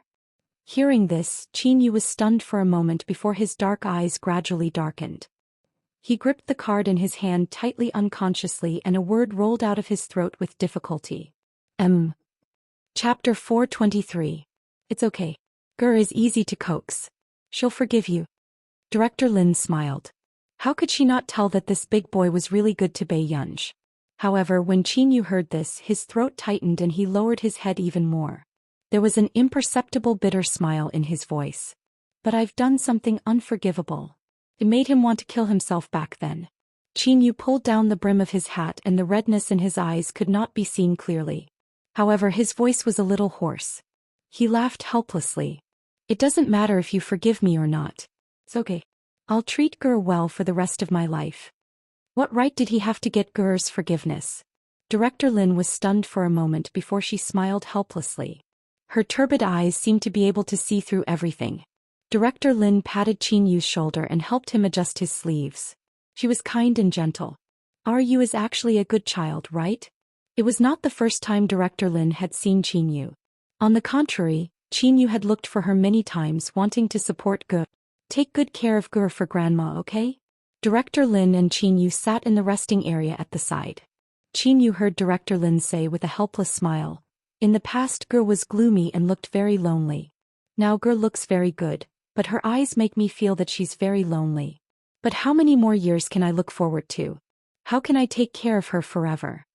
In the past she was afraid that if she passed away, no one would take care of Ge. Now that she saw that so many people doted on her, she was relieved. Grandma will definitely live to be 100 years old. With that said, Qin Yu added, in Ger's heart, no one can replace your position in her heart. When Bei Yunj returned, Director Lin watched as she brought over 4 big bags of things. Unlike her usual self, she did not complain that Bei Yunj had bought too much. Instead, she took the paper bag from Bei Yunj's hand and handed it to Qin Yu. She asked Qin Yu to hold it for her. This made Bei Yunj look at Qin Yu unconsciously. Electronic bookstore. After a moment of silence, she said, thank you. You have to be polite to your elders, Director Lin reminded her with a smile. Bei Yunj glanced at Qin Yu and was silent for a while. Thank you, second brother. As soon as he finished speaking, Qin Yu froze. What did he hear? Did just call him second brother? I'm fine. Qin Yu took a deep breath unconsciously and suppressed his excitement. Bei Yunj also nodded very affectionately before she picked up the other bags and left. Along the way, Qin Yu called out to Ge even more frequently, his face like a spring breeze. While waiting for the traffic light, he took out his phone out of boredom. Suddenly, he remembered the group chat. Bei Yunj parents. Qin Yu, just now I heard the words I wanted to hear the most in my life. Qin Yu, I really want to share my happiness with all of you at all members. Qin Lang, are you crazy? Qin Luyen, homeroom teacher, slowly typing a question mark. JP, Qin Yu, I'm sorry Teacher Hawen. I forgot you were here too. Kiss, kiss. The homeroom teacher of class 7 who was preparing for class at home, could not help but feel his eyelids twitch. He really knew too much in this group. If others knew how the 3 young masters of the Qin family were jealous of their younger sister in the group, they would probably make the headlines. Chapter 424. The moment Teacher Wen sent this, Qin Yu's message popped up again. Qin Yu, Ger said thank you to me just now. Qin Lang, you don't have to thank me if you're close, understand? Grin. Qin Yu, she even called me second brother. Instantly. The entire group fell silent. Teacher Wen, who had been watching the screen, also felt his eyelids twitch. He did not expect the Qin family to be so obsessed with their sister. Could Bei Yunj's second brother be exchanged for gold? Did he have to show it off? Just as Teacher Wen felt that it was ridiculous, the atmosphere in the group became even worse. Qin Lang, smile, smile, smile, smile. Qin Yu, red packet, congratulations. Qin Yu, red packet, congratulations. Qin Yu, red packet. Congratulations. This rain of red packets made Qin Lang, who was sitting in the club, so angry that he almost fumed. He knew that this B** starred was up to no good. He said that he had an event today and could not return to the old mansion to make him lower his guard. In the end he went to look for Gu behind his back. Was there anything more inhumane than Qin Yu? Brother Lang, what's wrong? A member of the club beside him asked carefully. I'm fine. Taking a deep breath, Qin Lang slammed his phone on the table and continued training. This scene caused the surrounding members to be confused and frightened. The small group was also asking. Member 1. What's wrong with Brother Lang? Is his ex-girlfriend pregnant? Member 2. Stop talking nonsense. Brother Lang is a virgin. Where did his ex-girlfriend come from? Member 1. Then look at his expression. Looks like his girlfriend was stolen. What's going on? Member 3. Have you forgotten that other than girlfriends, there's another creature that can turn a homebody into a fighter? Member 3. Biological sister. Brother Lang's biological sister. Member 1. The truth is out. Last time I saw that Brother Lang's sister was very pretty online and wanted to contact her. In the end, Brother Lang made me clean the toilet for half a month and said that he wanted me to wake up. Member 2. +1. Biological sisters might not be treasured by others, but those who look like little fairies definitely will. I wonder if Brother Lang's sister will come for the friendly match. Member 3. Don't let your imagination run wild. If you take one more look at Brother Lang's sister, Brother Lang will let you cut the queue and reincarnate. After sending Director Lin back, Qin Yu drove Bai Yunj back to Huashidu's place to get her luggage. Miss Pei, this is... Auntie Miao had just finished cooking. The moment she came out, she saw Qin Yu helping Bai Yunj bring her luggage home. I went home to accompany my grandfather. Upon hearing Bai Yunj's words, Auntie Miao's eyes were filled with reluctance. Is Miss Pei coming back? How can I trouble Master Du to take care of my girl? Qin Yu smiled. Gur is the eldest young lady of our Qin family. Of course we will take good care of her. Miao, take good care of yourself too. I'm done tidying up. Bai Yunj was holding a notebook and the rest were placed in the box. The other things were not brought by her either. He didn't take it away. Aren't you going to have a meal before leaving? Auntie Miao looked like her daughter was about to leave, her expression full of reluctance. No need. The old mansion has already prepared dinner. The old master is waiting for Gur at home. With that said with a smile, Qin Yu thanked Auntie Miao. Seeing how reluctant Auntie Miao was to part with her, he could tell that Auntie Miao must have taken good care of Gur usually. Seeing this, Auntie Miao stopped trying to dissuade him and could only watch helplessly as Qin Yu drove back to the old mansion. P.S. Be good and remember to vote. Chapter 425. About half an hour later, Huashidu returned, only to find that Auntie Miao had just heated up dinner in the living room. Mr. Hui, you're back. Coincidentally, the food is hot. Auntie Miao smiled. Where's Yun Yun? Huashidu's well-defined hands pulled off his tie casually. Then he looked down and unbuttoned his sleeves. Miss Pei returned to the old mansion today. Did you forget? Auntie Miao was stunned for a moment before she answered. Hearing Auntie Miao say this, Huashidu finally remembered that old Master Qin had asked him to tell Yun Yun last time. He would let Yun Yun stay at the old mansion for a week or two first. After old Master Qin's birthday banquet, he would fetch Yun Yun back. After Huashidu regained his senses, he said, Yun Yun has been staying at the Qin family's old mansion for the past 2 weeks. Auntie Miao, you can rest for a while. 2 weeks. From what second young Master Qin said, Miss Pei doesn't seem to be coming back. Auntie Miao muttered softly. These words made Huashidu, who was about to go upstairs, stop in his tracks. Not coming back. Huashidu's low and calm voice was a little ambiguous. Who said that? Second young Master Qin. Miss Pei stood at the side and didn't say anything. He probably thinks so. Auntie Miao said straightforwardly. Hearing this, Huashidu's cold fingers rubbed against hers slowly. After a while, he walked up again. Right, I got it. Mr. Hua, your dinner. I'll eat later. Hearing this, Auntie Miao could not help but have a headache. In the past, when Miss Pei was not around, Mr. Hua had never allowed her to eat and did not cherish her health at all. However, after Miss Pei came, Mr. Hua started to change. At least he would eat on time every day. But now, Auntie Meow saw that Mr. Hua had not changed at all. He was only willing to eat with Miss Pei every day. In the Qin family's old mansion. Grandpa, why don't you call Qin Yu to hurry him up? Is Qin Yu doing this on purpose?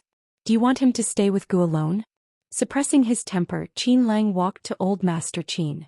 Old Master Qin's eyelid twitched. Gu still has to go to Shidu. How can she be so fast? That's true, but Qin Yu isn't a good person. Qin Lang could not help but mutter. The corners of Old Master Qin's mouth twitched.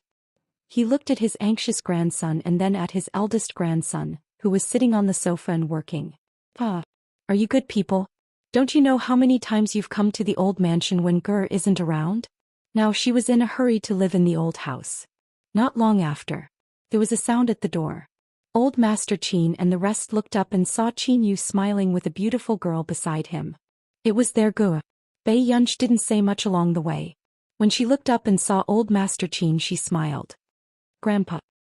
What's wrong, Gu? Why do I feel like you're unhappy? Old Master Qin reached out to touch Bei Yunj's head and deliberately teased her. You don't like living with me? How could this be? Bei Yunj smiled. When she turned around, she realized that Qin Lang and Qin Liyan were both there.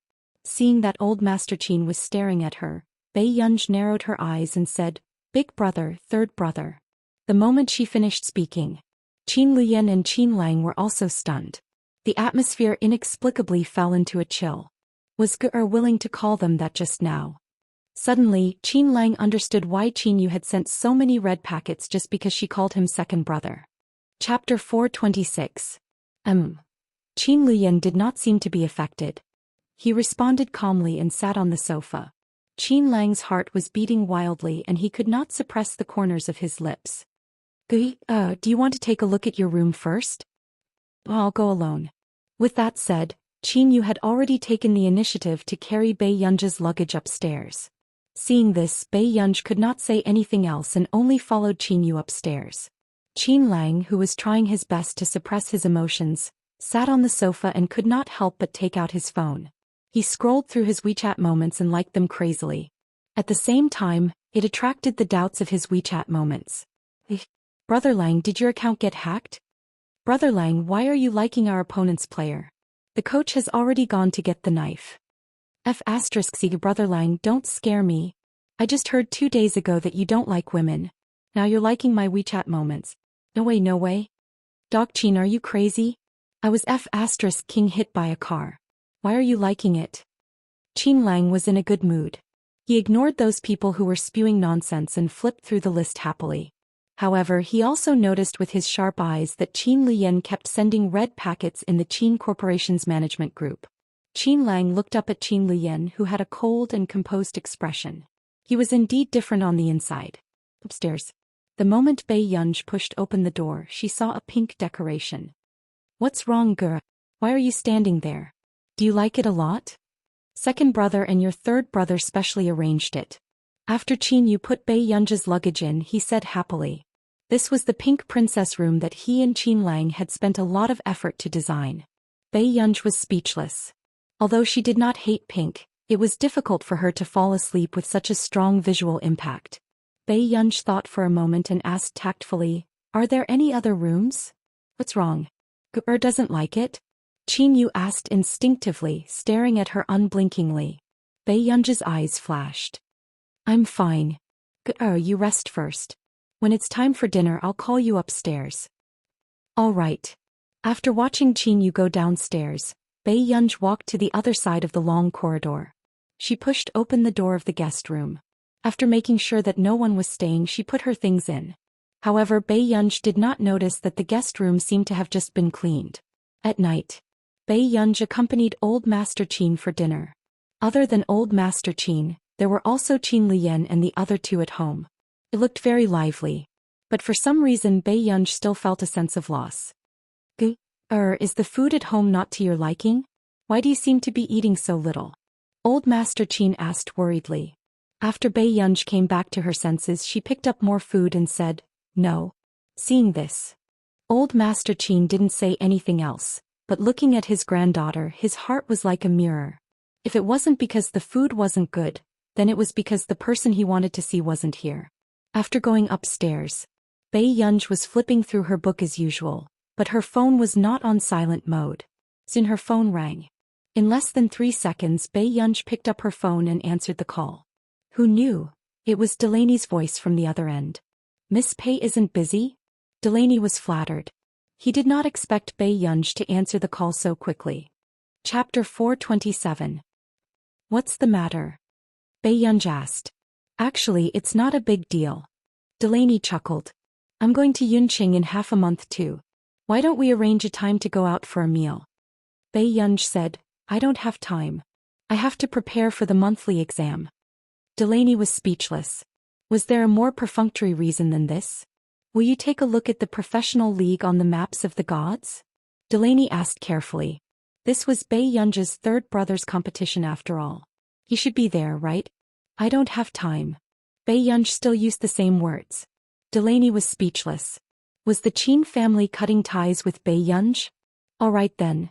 Delaney could not hide his sigh. Originally he really wanted to meet Bei Yunj when he came to Yunqing this time. After all, to be able to have such a scientific research level at such a young age, he would definitely be an amazing person in the future. He felt that his brat was very lucky to be able to let Tich do scientific research with such a person. My brat was still clamoring to come and see you. Then I'll tell him. Bei Yunj suddenly interrupted him. Is Tich coming too? Delaney said without hesitation, yes. Then let him come. Jasmine will come over when he's free. Bei Yunj's words made Delaney suddenly feel that he was inferior to his son. He was a big boss with one of the top 3 assets in the world, yet he was inferior to his silly son. The next moment, before Delaney could feel indignant, he heard Bei Yunj suddenly speak. Delaney, I know you have the idea of raising your son poor. But Tich has lost so much weight. As his father, you have to be concerned. Delaney was speechless. He immediately said, Teacher Pei, did you misunderstand something? Is that so? I think Tich and Jasmine have been in low spirits recently. Although Bei Yunj felt that her 2 students were not very smart, they were still her students. She didn't want anything to happen to her student. Delaney was silent for a moment. Teacher Pei, Tich and the others often stay up all night to complete your missions and don't have time to eat.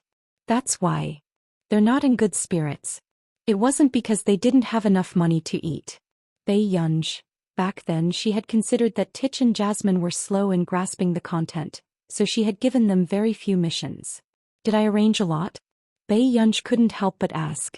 In her previous life, when she had just started doing research, she had done the same amount of tasks every day. Even if they weren't used to it at first, they would get used to it quickly. Delaney thought for a moment and said tactfully, Teacher Pei, you might not know this, but most people won't be able to catch up to you in their entire lives. After all, back then Tich had also felt that he was a genius that was hard to come by in 100 years. But when he entered Country R's Computing Institute, he finally sobered up. He even occasionally doubted himself and asked Delaney if it was better for him to go home and inherit billions of assets. Bei Yunj was silent for a long time before hanging up after exchanging a few words with Delaney. A few minutes later, Bei Yunj sent another message in the group chat with Tich and the other 2.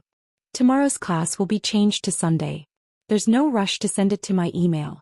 Also, if you want to attend the academic exchange meeting in Country R next week, bring my invitation letter. Chapter 428. When Tich and Jasmine, who were working hard on their projects, saw this news, their eyes brimmed with tears of excitement and complicated emotions. Initially, they thought that their teacher had already despised them enough. It was very likely that she would report to Marcus that she wanted to change the 2 interns. However, they did not expect that their teacher would even give them an invitation to the Our Nation's academic exchange. This was an academic exchange that everyone wanted to attend no matter what.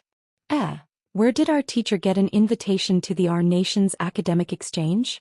Tich was stunned for a moment before he asked in confusion.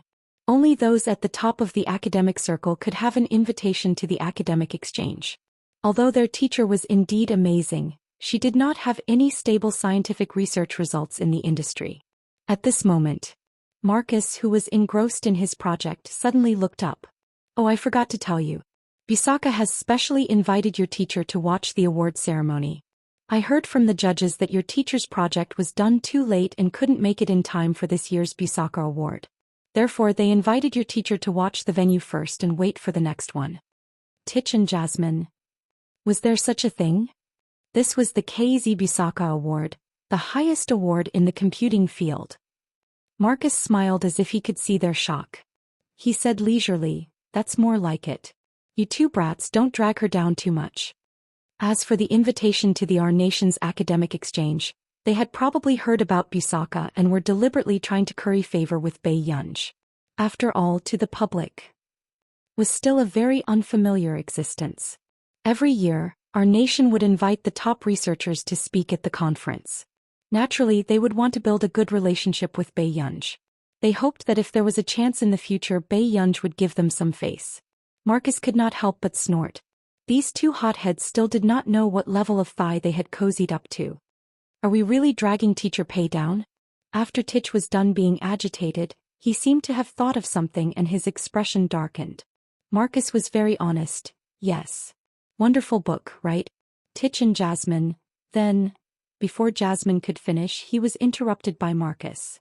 What does it matter? How many people in this world wouldn't be a burden to her? Titch and Jasmine. It seemed to make a lot of sense. You guys should work harder and make her less upset. Marcus couldn't help but stifle his laughter when he saw the two young geniuses doubting their lives. They were lucky and unlucky to have met such a teacher. As a genius, there were many times when the teacher couldn't keep up with the student halfway through learning. But now Titch and Jasmine's situation was reversed. He became a student who couldn't catch up to his teacher no matter what. This strong feeling of disparity was indeed heartbreaking. Qin family's old residence. Bei Yunj had just finished showering and was about to work on a project when she heard her phone ring. Her long eyelashes fluttered, and her gaze fell on the remarks on the screen. Very soon, Bei Yunj answered the phone, but her tone was light. "What's the matter, brother?" "Yes." The man's deep voice became even more magnetic through the electric current, as if deliberately teasing people's eardrums. Bei Yunj sounded a little displeased. "So late. Do you have something to tell me?" Chapter 429. The man's upturned eyes were charming and his gaze was deep and explicit.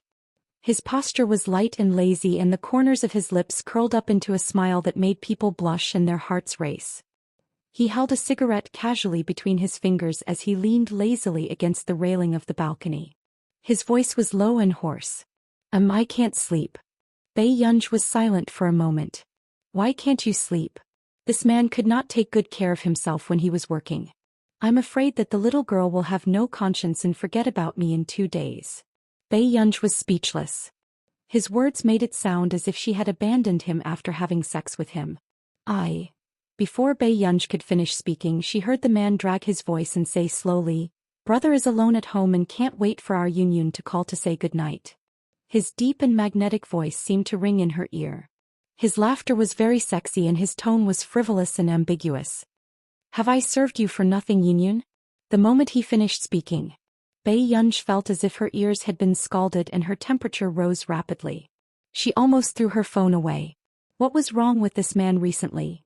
Did he think that she could control herself very well, or did he really treat her like a child who did not know anything about relationships? But after a while, Bei Yunj still took a deep breath to make herself look calm. "Brother, you're only thinking about having someone accompany you when you're old." "Who knew?" The man only chuckled softly and asked intimately, "Really? Then when is Yunyun going home to accompany brother?" Hearing this, Bei Yunj's heart skipped a beat. The next day, Bei Yunj woke up very early. Although she did not sleep much, she was inexplicably energetic. As for the 3 members of the Qin family, because Bei Yunj had said last night that she did not like people knocking on the door to disturb her, they did not dare to go upstairs to look for her. They were afraid that Bei Yunj would find them clingy. "Happy. You're so early?" Qin Yu and Qin Lian were both there. As a senior internet addict, Qin Lang found it difficult to wake up at 6 in the morning. Bei Yunj sat on the sofa and glanced around but did not see old Master Qin. "Where's Grandpa?" "They're doing Tai Chi in the backyard." Qin Yu was used to it. Bei Yunj nodded and didn't say anything more. She started to play with her phone. After that, she saw Jianxi's message. "Jianxi, I'm so angry. I'm so angry. Jianxi, I knew that Hong Chongzhen, that old thing, was the most despicable." "Jianxi, Shiba Inu biting rod. JP Bei Yunj. After a while Bei Yunj replied. YG, who is he? At this moment, Jian Shi, who was far away in Yun University's dormitory, was shocked when she saw the news. Although she felt that her teacher might really not know Hong Chongjin. But if Hong Chongjin knew about this, he would probably be angered to death. Jian Shi, one of the founders of the Qingchong Computing Center, Hong Chongjin. Bei Yunj glanced at the message and remembered that when she had checked the local computing organizations, there seemed to be such a computing center. They claimed that they would catch up with the development of the Computing Institute within 3 years. However, since they had such a claim, it proved that they were still inferior to the institute. Therefore Bei Yunj did not pay much attention to it. Wei, why are you suddenly scolding him? Jian Shi. In his interview this month he had a comment about the newbies in the industry. He was talking about you. Chapter 430. The 10 billion project this time had indeed made many people jealous. And the rise of a newcomer would definitely affect the interests of others. Therefore the outside world was saying that was just a genius newcomer packaged by the Delaney Group.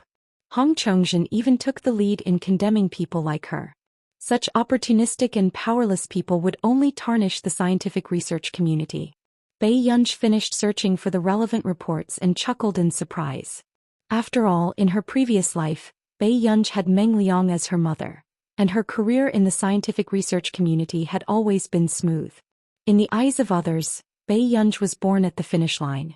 Others had to work 100 times harder to offset the educational resources Bei Yunj had from the moment she was born.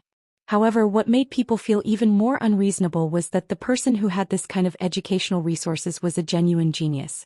In fact, she was several times more terrifying than her mother, Meng Liang, back then. However, when everyone saw that Meng Liang and her mother had shorter lives than the other, they sighed that the heavens were jealous of geniuses and that it was good to be mediocre. YGG, the mediocre are mediocre. Don't pay attention to these useless interviews. Jian Shi. Okay, by the way, teacher, I heard that Hong Chongjin recently accepted a student. I think it's your Tingzi Huai. Actually, Hong Chongjin had said that he would not accept any personal students. However, who would have thought that news would spread in the past 2 days that Hong Chongjin had accepted Qing Zihuai as his student and even planned to groom him as his successor? Bei Yunj raised her eyebrows. She did not expect such a thing to happen. Qingchong Computing Center. Have you communicated with the Computing Institute? The middle-aged man walked out of the research lab and sized up Qing Zihuai in front of him. His tone was a little arrogant. He had no choice but to accept this Qing Zihuai because someone had come looking for him. Fortunately, he was indeed a little smart and would not embarrass him. I've already made it clear. I won't go to the Computing Institute anymore. After Qing Zihuai answered, he thought of Jian Shi, who had been accepted as a student. He unconsciously clenched his fists and warned himself silently. In the country, other than Zhong Xinglin, only Hong Chongjin could be considered one of the top figures in the computing field. Even if he was a rookie, he still couldn't compare to a veteran researcher like Hong Chongjin. His path would definitely be much easier than Jian Shi's. As for him, he would definitely regret not taking him in. A cold glint flashed across Qing Zihuai's eyes. That's good. Hong Chongjin laughed sarcastically. So now we're just relying on Zhong Xinglin to hold on. Back then the institute was still full of talents, but now it's already half dead. A dark glint flashed across Qing Zihuai's eyes when he heard this. Teacher Hong, I heard that there's a dig there. As expected. The smile on Hong Chongjin's face froze. Then he sneered in disdain. Are you afraid that you won't die quickly enough? He dares to poach any kind of goods. Qing Zihuai could tell that Hong Chongjin didn't like it, so he didn't say anything. Seeing this, Hong Chongjin also glanced at Qing Zihuai and his tone became even more sarcastic. Don't tell me you also think that this is very powerful? But both Marcus and Zhong Xinglin think highly of him. Before Qing Zihuai could finish speaking, he was interrupted coldly by Hong Chongjin. In this world, how can there be a genius who appears out of nowhere? They're just things packaged by capital. Chapter 431. Hong Chongjin glanced at him from the corner of his eye and seemed to have thought of something. His tone turned cold. By the way, you're also someone who has been there before. What do you think of the Computing Institute? Qing Zihuai sensed Hong Chongjin's deliberate probing and could only say, other than Elder Zhong, Professor C seems to be not bad too. Hong Chongjin snorted, arrogant and smug. Yes, Si Qingyan is all right. This Zhong Xinglin only taught Si Qingyan. He will be finished sooner or later. With that said, he smiled at Qing Zihuai. But the Qingchong Computing Center is different. In the past few years, a large number of talents have entered our center. It's just a matter of time before we surpass the Computing Institute. Learn well. In the future, my position will be left for you. Hearing this, a trace of light flashed past Qing Zihuai's eyes and he immediately said, "Thank you, teacher." Hong Chongjin snorted and started working on the project again. Gu-uh, gu-uh. Qin Lang called out to her softly. Bei Yunj regained her senses and looked at Qin Lang. What's wrong? It's Saturday today. Do you want to watch my competition with Grandpa? After Qin Lang asked, he looked at Bei Yunj nervously. Qin Lang had asked when old Master Qin was not around. He was afraid that Bei Yunj would not be able to make a choice in front of old Master Qin. "Oh, I have something on." With that said, Qin Lang's eyes darkened slightly. He clenched his fists unnaturally and forced a smile. Be careful on the road too. Qin Yu had an interview that he could not reject today and had just left. However, Qin Lian was not in a hurry to go to work. He sat by the side and read the newspaper. He only glanced at that scene calmly and did not say anything. After old Master Qin returned, he changed his clothes and put on a hat. He grabbed Qin Lang and asked, "I shouldn't be discovered like this, right?" Qin Lang comforted him. No. How can anyone know you in my competition?" Old Master Qin was speechless. He was also a reputable person, okay? "Isn't Guru going?" Hearing this, Qin Lang froze and smiled. Still has things to do.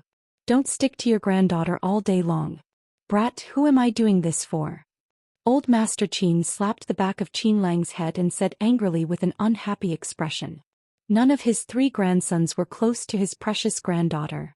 He was just trying to help improve their relationship. All right. Let's go or we'll be late for the competition. Qin Lang smiled, hiding the disappointment in his eyes. Actually, Qin Lang was supposed to follow his team members and set off from the base together. However, because Bei Yunj had returned yesterday, Qin Lang had applied for leave the day before the competition.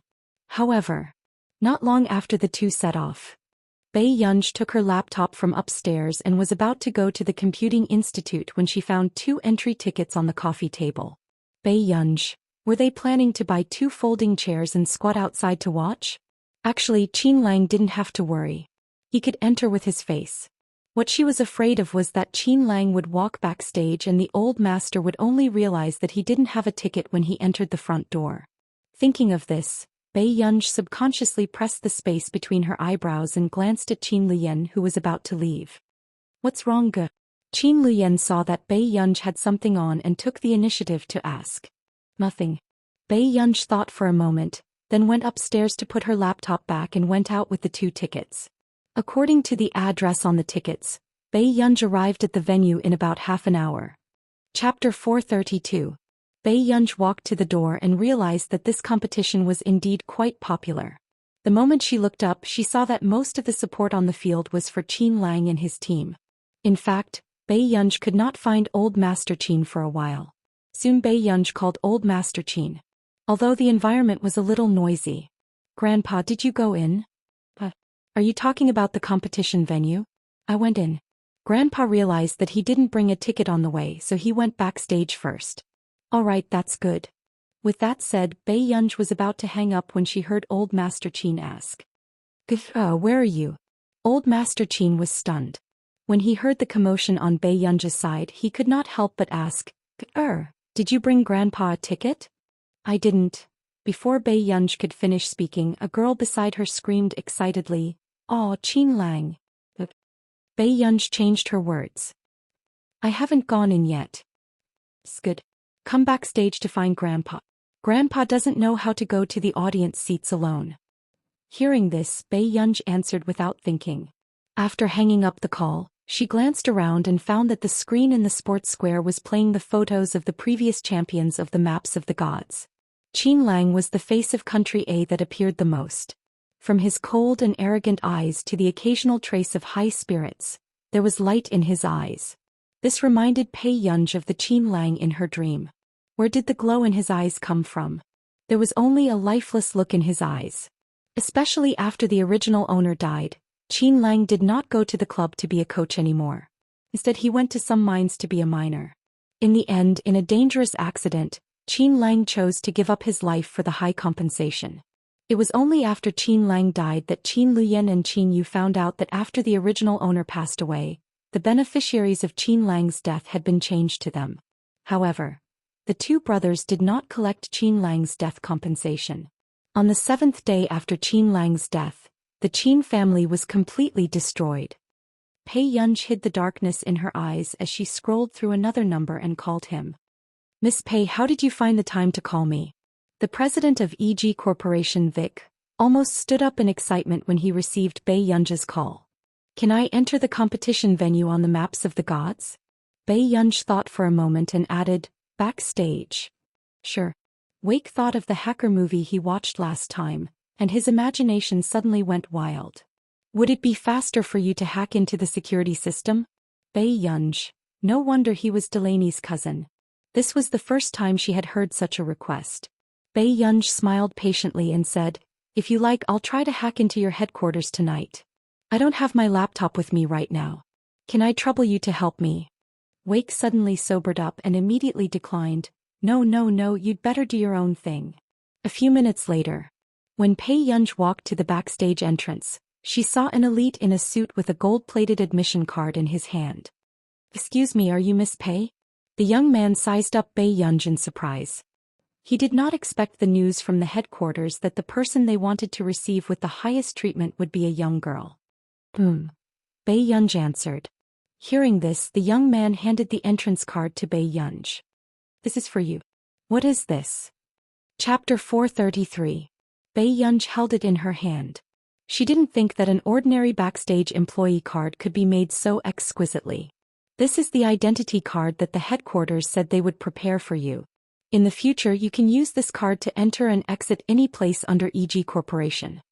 After the young man finished speaking, he asked enthusiastically, do you need me to accompany you on a tour?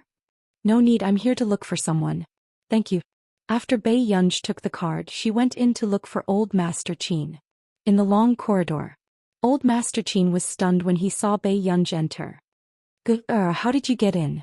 Pei Yunj's eyes flickered. She held Old Master Qin's hand and said lazily, there was no one at the door, so I came in. There was such a situation. Old Master Qin's eyes widened, but before he could think further, Pei Yunj brought him to the venue. However, as soon as they arrived, they heard Old Master Qin cursing. How could the venue be so noisy? Couldn't they consider the feelings of the old man? Pei Yunj seemed to have seen Old Master Qin's anger. She smiled and leaned closer to say, Grandpa, you're dressed too young today. They didn't notice. When Old Master Qin heard this, his unhappiness was instantly swept away and he generously forgave these young people. Pei Yunj and Old Master Qin sat in the first row according to Qin Lang's instructions. They were also very close to the stage. At this moment, the moment the two teams went on stage, the atmosphere in the venue was ignited. Screams rose and fell one after another. Fortunately, Pei Yunj had the foresight to cover Old Master Qin's ears and calmly wait for the enthusiasm of the crowd to dissipate. 69 school bag, and this scene happened to fall into the eyes of one of the team members on the stage. F***CK, isn't the little sister below too cute? Did you see? When she screamed just now, she immediately covered the ears of the old man next to her. Hearing this, another team member who was drinking water glanced coldly at Pei Yunj and Old Master Qin and sneered disdainfully. Didn't you see? That woman's clothes are all unbranded, and the older one beside her has a jacket that costs a few million. That person's gaze became even more contemptuous and disdainful. Women nowadays are really willing to do anything for money. It can't be. That girl looked too beautiful. She's even prettier than the movie queen I saw last time. Why not? She'll probably sleep with me as long as I give her money. I'll get your phone number later. The opposing team's discussion was not soft and Qin Lang could hear it clearly. Unconsciously, his gaze turned cold. But after that, when Qin Lang turned his head and saw the people in the front row, he instantly knew who the people in the opposite team were talking about. Instantly, Qin Lang squeezed the mineral water bottle in his hand so hard that it made a cracking sound. Blue veins popped out on the back of his bony hand. Before the team members next to him could react, Qin Lang had already taken a step forward and walked to the opposite team. The person who spoke rudely just now heard the commotion behind him. Before he could turn around, he was suddenly kicked in the butt. His entire body fell forward. Are you courting death? For the first time, everyone saw that Qin Lang's eyes were filled with coldness, and his viciousness was difficult to conceal. This scene caused the atmosphere to freeze. The referee, coach, and the rest of the people felt their blood turn cold. What was wrong with this young master? This was King live broadcast. Why did he hit someone at this time? Chapter 434. He went up and kicked Xiaoji's butt. Did he think that their team was developing too well? In the industry other than Qin Lang himself, Xiaoji had the most female fans. What was he trying to do? As expected, Xiaoji's fans immediately shouted when they saw their idol being kicked in the butt. Qin Lang's fans were also stunned. They did not know why their brother Lang had gone crazy today. Qin Lang, are you crazy? Xiaoji's handsome face was about to contort. Qin Lang's teammates did not know what attitude to maintain for a moment. Wasn't brother Lang playing too fiercely today? Usually, no matter how Xiaoji plucked the fur from the tigers, but Qin Lang would not care. Why did brother Lang suddenly go berserk today? You should be glad that you're still competing. Otherwise, would I have given you the chance to stand up? Qin Lang sneered. His beautiful eyes were filled with a cold light. His silver hair was lazy and untamed as he looked down at him from above. Xiaoji was humiliated by Qin Lang in public. His face turned green and red and his eyes were filled with resentment. He gritted his teeth. Just you wait. As the competition had not started yet, there would not be any punishment for the conflict before the competition. However, it would definitely be on the headlines later. Qin Lang sneered lazily and then kicked his knee. What are you waiting for? If you say any more dirty words to me after the competition, do you think this thing will be ruined? Xiaoji was just about to scold Qin Lang, but when he looked up he met Qin Lang's cold, half-smiling eyes. This was even scarier than Qin Lang. Suddenly, Xiaoji realized that he seemed to have said something about the girl below the stage. After that, Qin Lang's mood changed drastically. Chapter 9. When the competition officially started. The moment the two sides went on stage, they attracted the attention of countless people. As for the sudden incident just now, it had been temporarily forgotten due to the enthusiasm of the competition. However, this competition until the second and third round, people could not help but be puzzled. Why did Qin Lang only go on stage once and use the substitutes for the rest? I'm convinced. Are there people in the esports scene who are starting to act like big shots? Looking down on other opponents so much? The female fan who was supporting Xiaoji sneered sarcastically. However, Qin Lang's fans who had been quietly watching the match were instantly unhappy. Maybe the neighbor next door is too weak, so brother Lang wants to give way? Look at the points. If brother Lang doesn't appear in the next few rounds, it doesn't seem like there will be any changes, right? Being a noob is the original sin, Qin Lang's fans chimed in one after another. Instantly, the faces of the few people who were being sarcastic earlier changed. At this moment, when Bai Yunj heard the voices from the last few rows, she seemed to have thought of something and her eyes darkened. Was it because of the hand? Before Bai Yunj could think, the fans in the back rows suddenly screamed. The next moment, Bai Yunj glanced to the side and saw the usually unruly and lazy boy wearing the team uniform. His eyes were lowered, and he carefully carried snacks and milk drinks in his arms as he walked towards her.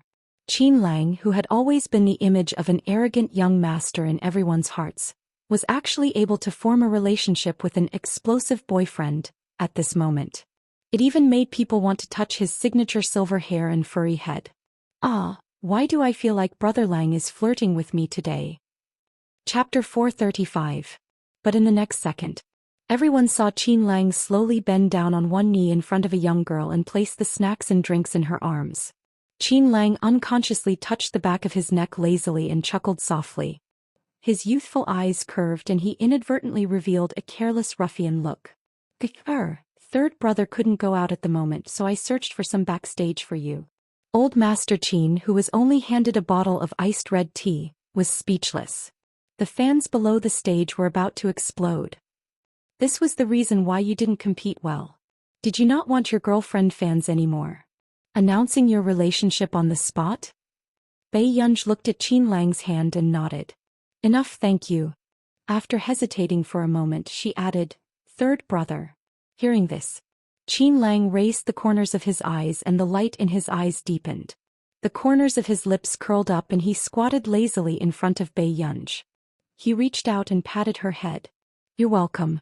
Third brother will give Ger a trophy later, okay? At this moment, no one knew what the cameraman was thinking, but he directly turned the big screen camera to Bei Yunj's side. The intimate actions of the two of them, as well as Qin Lang's change from his usual arrogance to gentleness, made people suspect that this was the prelude to announcing their relationship. The venue was filled with screams. Qin Lang's team members were so angry that they were contorted. Why? They were all gaming dogs. Why did their captain have an overly beautiful girlfriend behind their backs? Isn't this too much?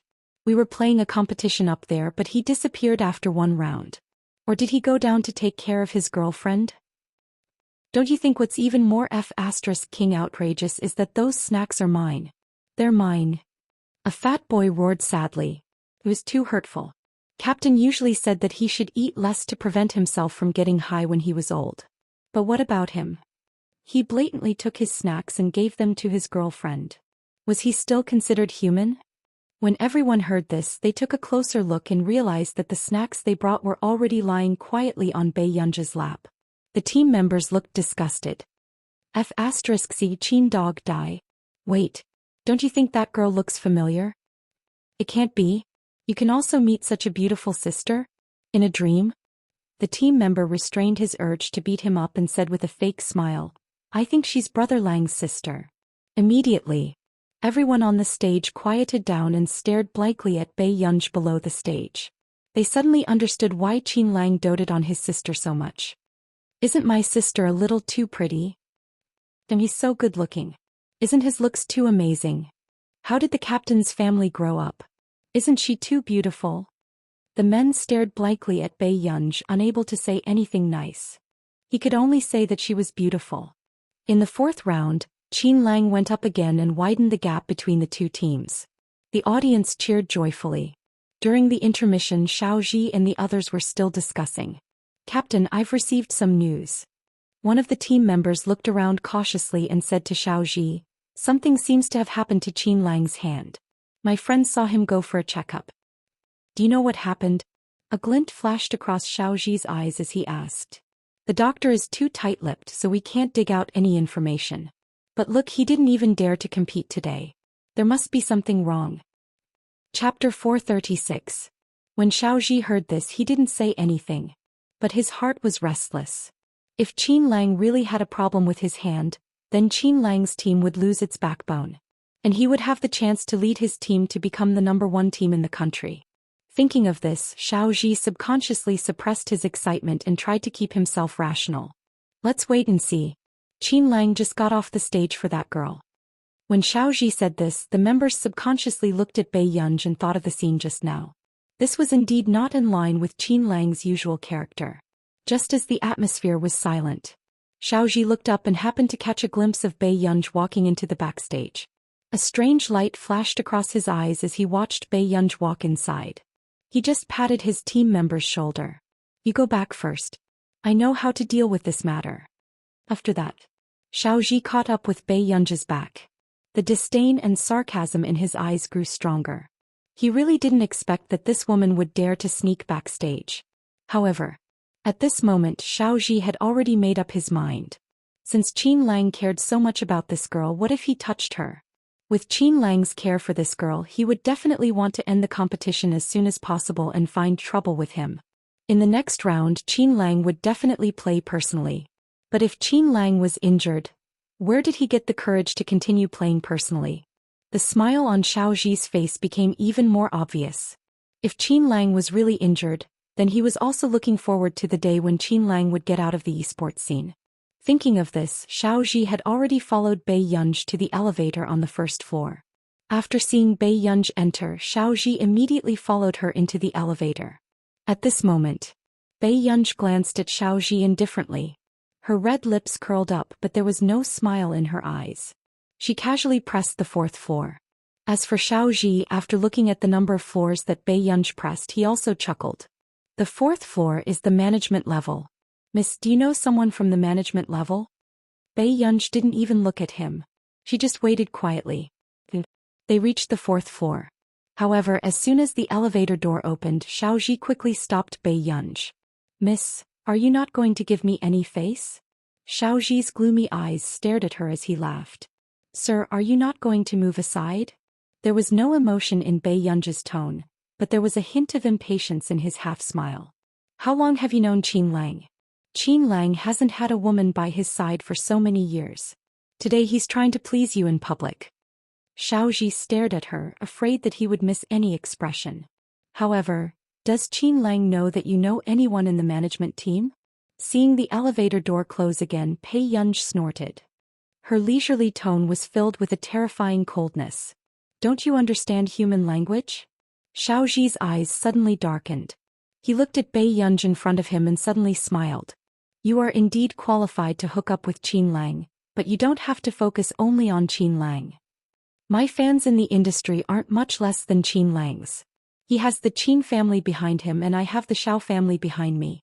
As soon as he finished speaking, Xiao Ji approached Bei Yunj step by step. He put one hand on the wall of the elevator and the other hand wanted to lift Bei Yunj's chin. But the next moment, however, the corners of Bei Yunj's lips curled up and she turned her face away quickly, causing Xiao Ji to miss. You should be called Xiao Ji, right? Bei Yunj had seen Xiao Ji in the original owner's dream. Chapter 437.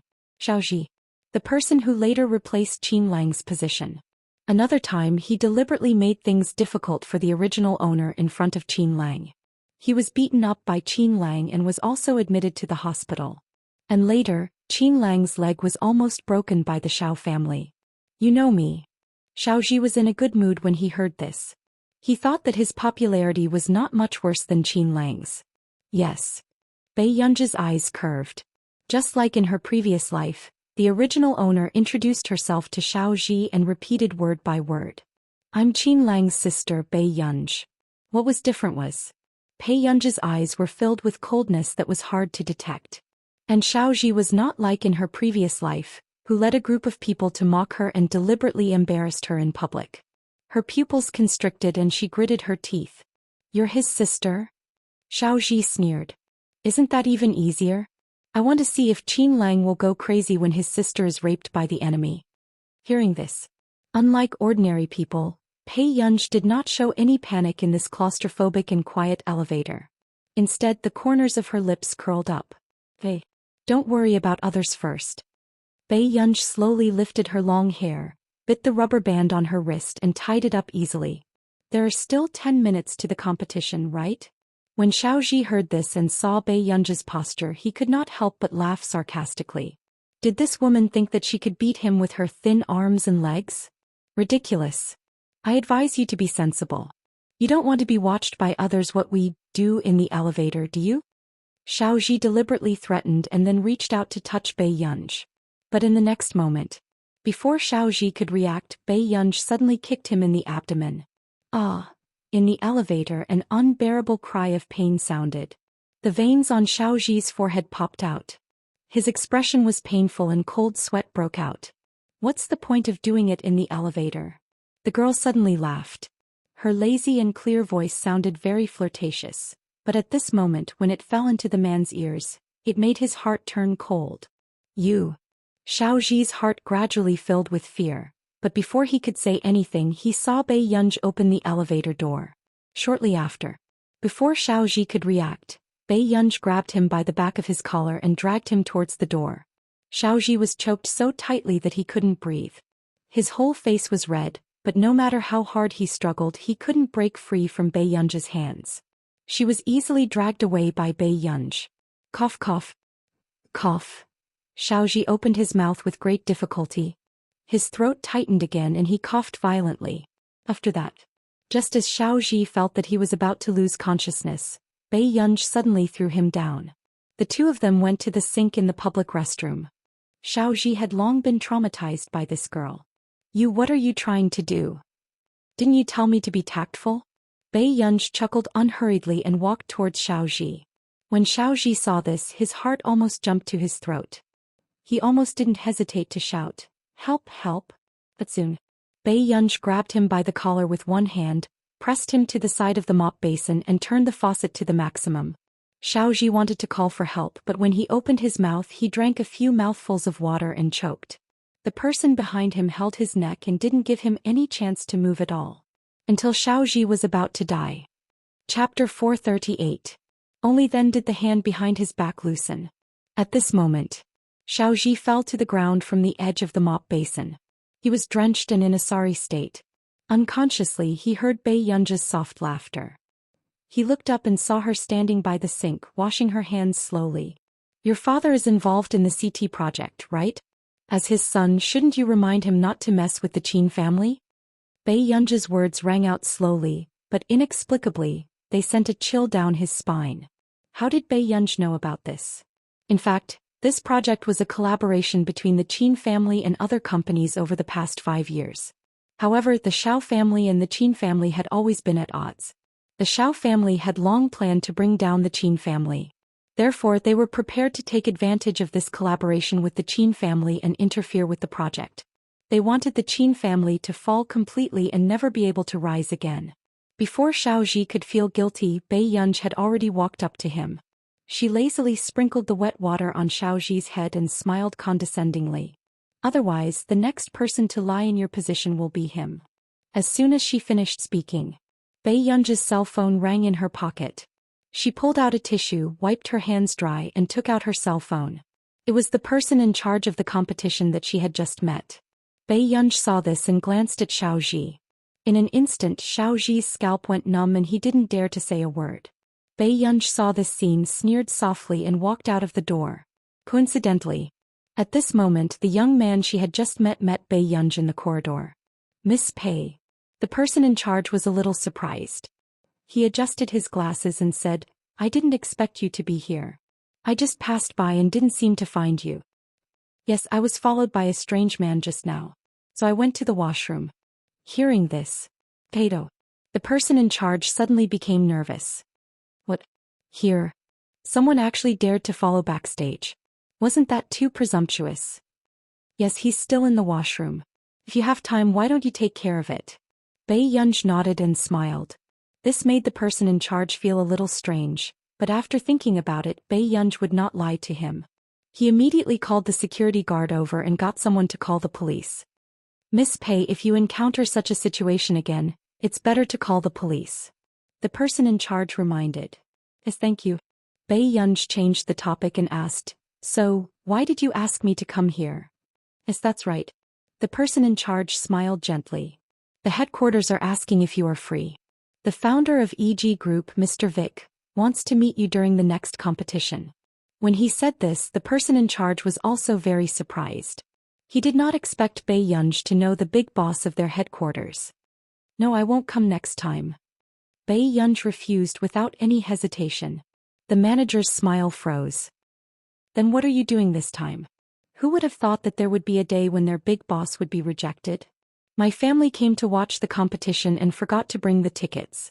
After Bei Yunji finished speaking, she said goodbye to the person in charge and left. At this moment, the person in charge was also in a hurry to deal with the person in the washroom, so he did not think much about it. However, the person in charge waited for the security guard at the door. When the security guard went in and found the suspicious man who had followed them. Chapter 439. The person in charge's face froze. This was the first time he had encountered such a situation. But at this moment, Xiaoji's eyes lit up when he saw the person in charge. He gritted his teeth and said, "Wu, a woman deliberately beat me up just now. Go and catch her. I will definitely make them pay for this." The person in charge took a deep breath. "Do you know, what's her name?" "Bei Yunji. She's Qin Lang's sister, Wu. Qin Lang must have ordered her to do this." However, before Xiaoji could finish speaking, the person in charge had already turned around and instructed the others. "Let Xiaoji's team use a substitute. Send Xiaoji to the hospital first. Don't spread the news about anything else." Xiaoji looked at him in disbelief. "Wu, what do you mean?" Xiaoji, you can provoke anyone but that person. The person in charge could not help but frown. He glanced at Xiaoji and left. This alienation made Xiaoji's heart turn cold. What did Xiao Wu mean just now? Xiao Wu did not say that when he had a conflict with Qin Lang previously. But now he actually told him not to provoke Bai Yunj. But wasn't this Bai Yunj the real good-for-nothing heiress that the internet said? What did Xiao Wu mean? The next round of the competition began. The atmosphere in the venue did not diminish. It was exciting. However, what was very surprising was that Xiaoji actually used a substitute at the last minute. Damn, both captains used substitutes. What does this mean? Everyone was shocked. At this moment, Xiaoji's fans said arrogantly, "Our brother Ji wants the competition to be fair. If Qin Lang can use a substitute, why can't our brother Ji? Yo, my brother Lang got first place. Why didn't your brother Ji get first place too?" Qin Lang's fans, who had a feud with Xiaoji's fans for a long time, immediately retorted. Xiaoji's fans were furious. What's so great about that? Didn't he enter the industry a year earlier than my brother Ji? If my brother Ji entered the industry earlier, would Qin Lang even have a chance? Qin Lang's fans laughed. What can we do? My brother Lang is a year younger than your brother Ji. If that's the case, your brother Ji won't be able to get first place even when he retires, right? These words. Xiaoji's fans almost fought with Qin Lang's fans on the spot. However, Qin Lang had too many fans. Until the competition ended. As expected, Qin Lang's team won the match. But then everyone realized that something was wrong. Although Qin Lang had found a substitute for the competition. But at least Qin Lang was there when she received the award. Why did Xiaoji disappear completely after finding a substitute? Perhaps the host was afraid that the fans would think too much, so during the award ceremony he added a lucky draw segment. This allowed the audience to log into the maps of the gods and enter the lucky draw. As for the audience members who won the lottery, 300 of them would receive virtual coins as a reward. One audience member could go up on stage and hug the contestant. This instantly ignited the enthusiasm of the fans below the stage, and they all participated in the lucky draw. At this moment, Bai Yunj glanced at the big screen on the stage. Gradually, the IDs of the winners of the virtual currency awards were displayed. However, old Master Qin was very interested in this. Help me take a look. How should I draw it? As soon as Bai Yunj heard this, she immediately went back to participate in the event on behalf of old Master Qin. Unfortunately, she didn't get any prizes. Old Master Qin was instantly disappointed. You're tuning in to the Dreamy Chapters YouTube channel. We're so grateful for your support, and don't forget to subscribe to join us on this incredible journey through captivating stories. Your generosity through donations truly makes a world of difference, as it's the primary source of revenue that allows me to expand and enhance this channel for you. Thank you from the bottom of my heart for being a part of this adventure.